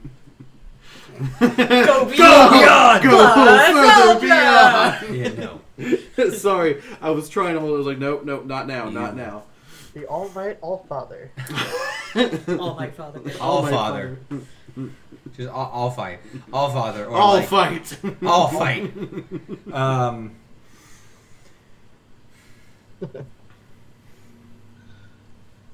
If you prove yourself worthy of being my champion, I will give you greater boons than you could imagine.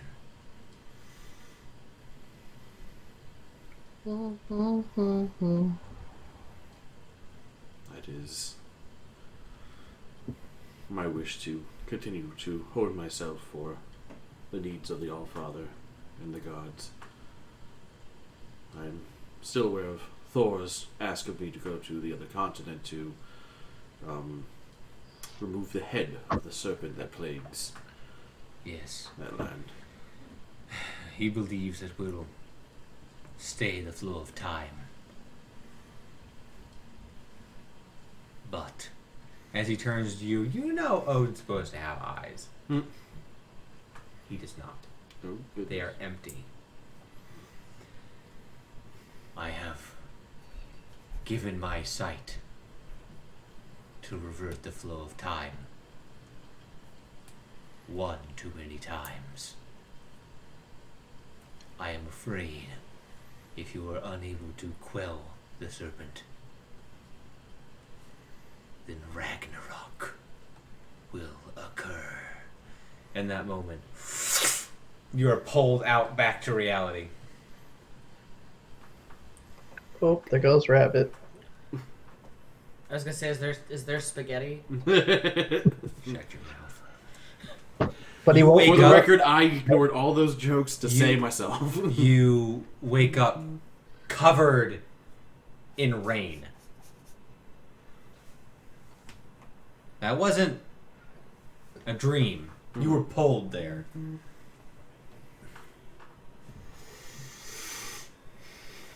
Well, at least I know what I'm doing after this now, or at least asking of the group.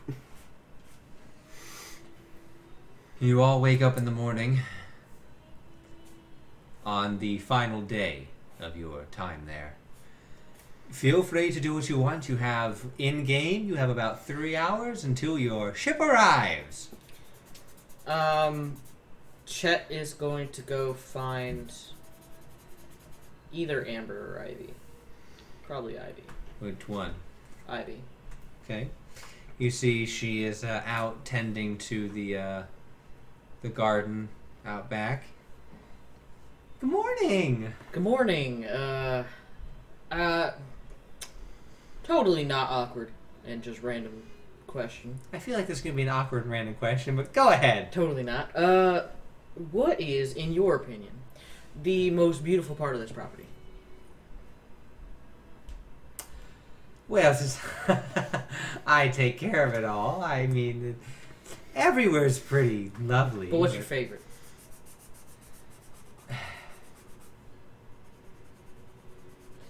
Well, around noon, at the back of the property, there's a small little grove I've made of various plants and trees, and the sun hits just in a way that the trees have formed a heart shape on the ground, and there's a bench. And if you're very quiet and still, I have the birds, I've trained the animals to come and sit with you. It is simply wonderful. And there's a tiny babbling brook off in the distance. It was very serene. Very secluded. Good. I just wanted to take Morena for a nice walk. Oh, before we leave. and of course, do you want me to pack you a picnic basket? I think that would be wonderful, actually. Well, Nothing too heavy. Chills. just- And of course, it's a picnic. It's not. I'm not trying to make her feel bloated. You're obviously want to have her enjoy her time. Of course, yes. So I'll be right back. Probably some finger sandwiches, maybe some like bread and jam or jelly, and some nice little. I'll bottle up some tea for you. Sounds wonderful. Oh, I'll be right back. Just don't you worry. And she heads off. Yeah. So this is the morning where you wake up covered in rain. I assumed. Everyone else feels nice and rejuvenated. You have the ship will be there around 3 p.m. So 3:30, like probably like later in the day. So she's gonna go. It's getting close to noon now. Okay. So after she comes back, I will go and find Morena and ask her if she wants to take a pleasant walk with me and have a little picnic.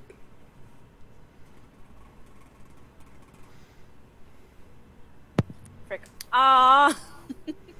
That mute button, man. Yeah. Right. Bell. Sorry, I'm mainly muting myself because I'm like chewing, and I'm kind of afraid it would go through the mic. Now you hear in It's the fine. background. chewing. Nom nom nom nom. Sorry, I was going to be Mm-hmm.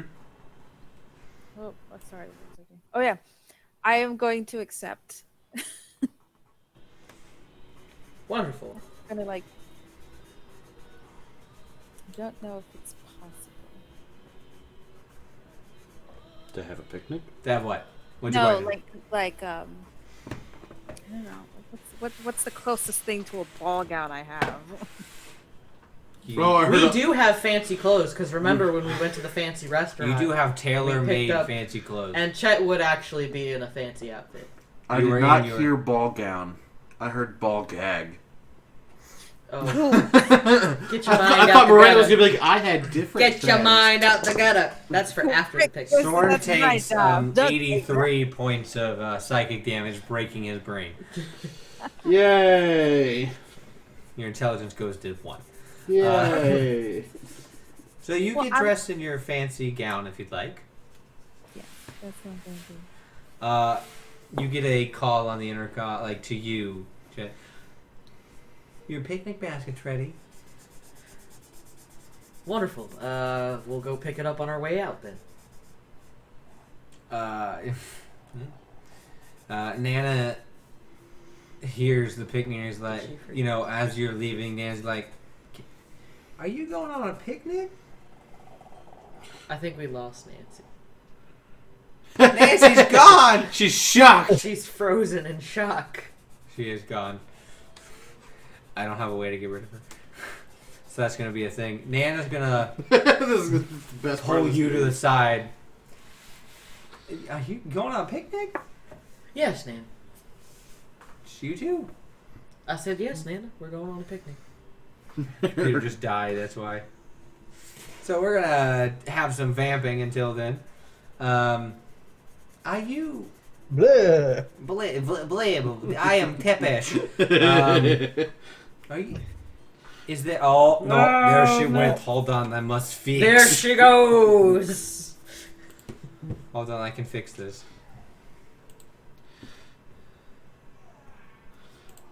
Okay. It's kind of everywhere, but until that comes back, I can fix this. So, pardon me. Can't wait to see this on the stream, Cap. It looks great. Things happen.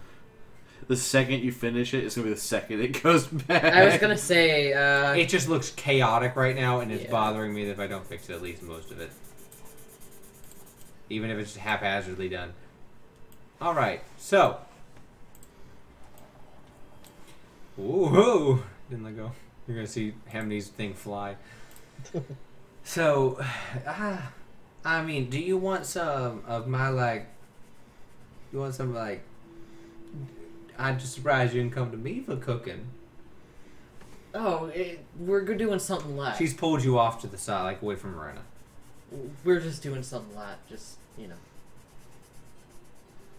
Okay. It wasn't like a personal offense or anything. I understand. You just don't I mean, love me. Can cook, so yeah. You know I love your cooking. I know. Give it to Soren. We'll take her out and enjoy your time. I'm gonna be here packing up, waiting for Parthon to arrive, so I can give him a what for. As soon as I see him, he won't be expecting it. It'll be great. Just don't give him too much of a what for. I mean, he does have a family member of mine in prison. I know, but I was also kind of getting a little used to the idea of Papa Parthon. Oh, he's still Papa Parthon. Don't you get me wrong. He is the man who's made me the happiest in my entire life, other than your grandfather. Well, don't you get me wrong. I know that you're well within your rights to wear the biggest pants in the family, but Darn tootin' I am. I have not lived this long and dealt with everything I've dealt with to not be the one with the high britches. And she's back. Hey. As everything goes wonky for a bit. Yay, wonky. Sorry. No, it's okay. I was just like, is Nancy frozen? I was like, Rick, my computer died. I was like, why? It's gonna. Did you do that? I was gonna say, did you do that one thing where it was connected at first? You might have like half unplugged it at one point, and then it was just like, I'm not plugged in. You didn't notice. Yeah, I was plugging in my phone. I guess I disrupted the freaking plug. Yeah, musical characters. I gotta change everyone's frames now. Musical character. Hey. You can do it. I believe in you. There we go. Done enough. Done enough. So, Sorry, where are we at now? Nan, your good buddy Chet had just talked to Nana about what kind of like, oh, we're going on a picnic. I love how you just friend zoned him for me. Good buddy Chet. Yeah, you're a good buddy, Chet. Yeah, to play whatever. Oh, that'd be hilarious. Everyone play. I mean, they technically had to do that already. Yeah, I've been Yeah, there, done that's that. true. We've done the Been there, stuff. done that. So I don't like it. you head off. Soren, Hemnes, what are you doing there? So I'm just packing up stuff. Yeah. After unpacked, I'm gonna want to talk to Hemnes. Okay, you two talk first. Okay. Hemnes. Yes. So you know how we've met Thor, right? Yeah. And you know that Thor has a dad. One. Thor has a usually dick. two. Not Not always, but sometimes. Yes. So I talked to Thor's dad last night, hence the dampness. I'm just gonna reach out and kind of. Yes. It's kind of. rub off on my like furry legs. I think I mentioned briefly, especially when we were hanging out with Thor, that he wants me to go to the other continent, not the north one, but the one west of us. Okay. There's 4 countries over there now, so. To do a mission for him. Thor's dad, we'll call him Odin, because that's what he's called. That's his name. Awkward sentence. Awkward sword. He wants me to do that sooner rather than later, because there is apparently something coming. And I guess the question is, that is where I'm being drawn to go next, and I guess I have to talk to the group about if they're okay with doing that. As my good satyr friend that you are, would you join me on this journey if it were to be a more immediate thing? Yes. I even hate to ask, because I mean it is not your deities or what for, but I strongly believe it is where my fate, as Nana would put it, is telling me to go. Understandable, but you know, I've got your back, especially because we're tattoo buddies. Tattoo buddies. Tattoo buddies. That's a thing. All right. So, you two talk, and we'll go over to Chet and Marina. As you walk through, you walk down a lovely path. It's a pathway. It's a nice stone walkway. It goes in a large circle, Chet, as you know. Large circle around with offshoots throughout the entire compound.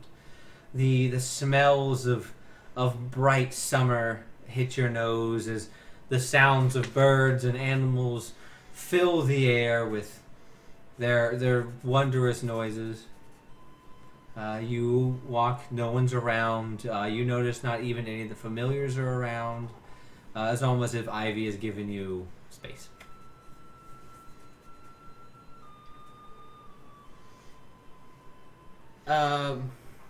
So I'm gonna keep going until we get that little area. So you go the directions Ivy gave you. It's off the path. It's not paved at all to way there. You walk your way through and you find something roughly about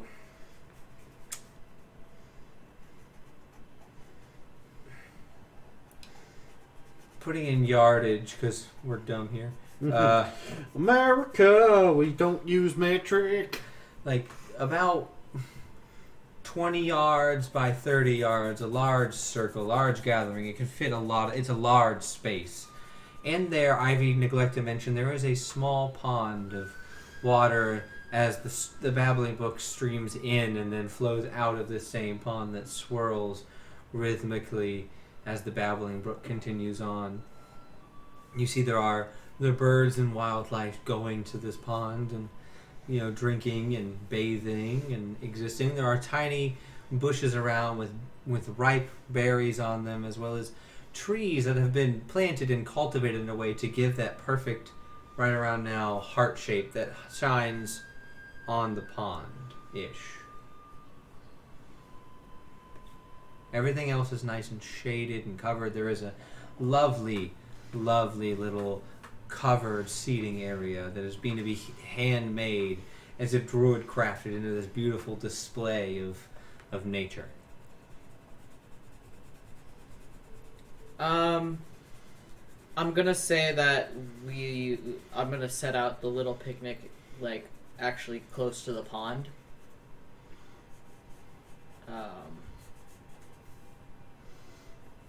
And we'll just sort of enjoy the picnic for a little bit, just Food's enjoy good. being Food's good. together. The tea that you have tea as well as some effervescent lemonade. So it's kind of got a champagne-y bubble to it, but it's non-alcoholic. And after we finish eating, I'll kind of ask Morena to walk over to the little seating area with me. Which I'll do.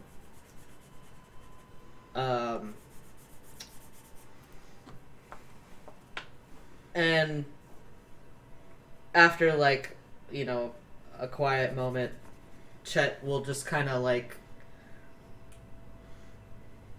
lean closer to you, Morena, and just say, like, I wish that I could spend every day for the rest of my life right here with you.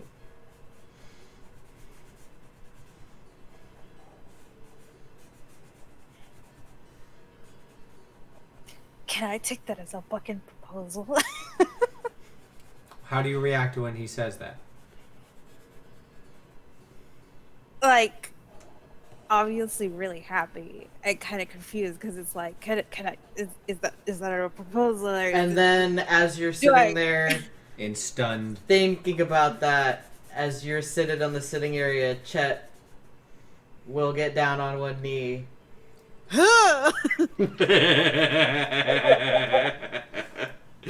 And he'll say, you know, we could die very soon. And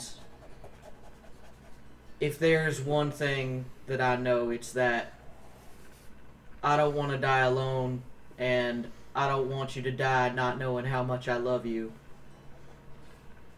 But regardless of that, I want you to know that every day for the rest of my life, whether that's 10 days, 10 years, 100 years, I'm going to spend every minute of that loving you no matter how many pieces of trash you throw at the back of noble women's heads. Sorry. And he'll pull out his grandmother's ring, his mom's ring, and just straight up ask you, Morena, will you do me the best honor anybody could ever do me, and would you please allow me to be your husband? That's so sweet. So Miranda's gonna be like, she's gonna be stunned, obviously. She's gonna be frozen for a moment. And she's just gonna, like, look at the ring and look at Chet and be like, give me one good reason why I should say no.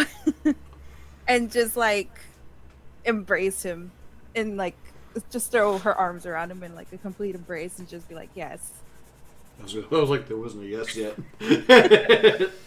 And as he embraces you back, he'll say, well, I'm kind of an idiot sometimes. I can Yeah, get but shot in the chest occasionally. Hey, as long as you can live with my ADSC, then, you know, I think we're good. And as long as you can live with, like, Trash the throwing. impending doom of And I'm an as you idiot. say that, Chet will look you dead in the eye and say, no amount of impending doom can keep me away from you. oh, it's so sweet. That's sweet, but also the impending doom might actually be death and not life. So can you live with the impending doom? No. For the record, this is a better proposal than Sam gave to me. For the record, that's true. Excuse me, there was a fog machine, there was She tried. almost green flames. Almost. That's another story for another time. That's for my vlog channel. So, with the proposal in hand, a yes being done, betrothed you are now to each other, is where we're going to end tonight's session. I'm super excited to see how this is going to go. We have a wedding to prepare for now. How will we react? That's when. Like, Yeah, right now Soren and Henry are just like, we're packing and we're packing. I'm worried about the future of the world, and the gods are sending me on a quest. I'm scared. Well, just ha ha ha ha ha. We're in love. It's like every Disney movie ever. Yeah, pretty much. There's like a couple in love, and there's someone off on the side going, "The world could end any moment." Meanwhile, they're just in, like, blissful unawareness. Yep. Yep. Sounds right. So, thank you guys so much for being here for this episode. I'm super excited for next week to see how everything goes from this, because a whole bunch of people are about to show up and learn a whole bunch of stuff. So, until next week, Tristan, take it away. This will be up on YouTube Monday. History check on Thursday. Playing again Friday, and the process begins again. But, do you want me to plug Tragic while you're typing, Sam? I can plug Tragic. Because I was going to do it. Doesn't matter. I am Tragic. I just didn't want to interrupt your type. So, tomorrow at 7:30 p.m. Eastern Standard Time, you can join me, as well as some familiar voices, playing Among Us. Because I've never played it before, and it's really hot right now. It's so hot right now. I'm super excited to play that. 7:30 p.m. Eastern Standard Time at twitch.tv/tragicbackstory. It's kind of sus. It's kind of sus, dude. I'm being real sus right now. You know I don't know. I think everybody here is a little sus. You know who is sus? Lady Mary Lee. All right. Oh, yeah, she is. She's super sus. Sus. I just saw her vent. Swear to God. Straight up. She murdered someone. I believe it. So, thank you guys once again so much for being here. And Also, if you like other TTRPGs like Vampire the Masquerade, then come check out the stream I'm a part of tomorrow, 2 p.m. Eastern Standard Time, prior to the Tragic Backstory stream, on the RPG table, where we play Chicago Last Breath, and then every Sunday at 2 p.m. Eastern Standard Time, you can also check out the follow-up show. Also, if you like Shiny Click Clack Math Rocks, you can check out my good friend, Nerdy Encounters, where she makes custom dice sets. They're pretty neat. She's got an Etsy store and a TikTok. Feel free to check her out. Links in chat. so, hopefully we'll see you tomorrow during the sadder streams. And with that being said, thank you all once again, and we will see you guys next time. Bye. Bye.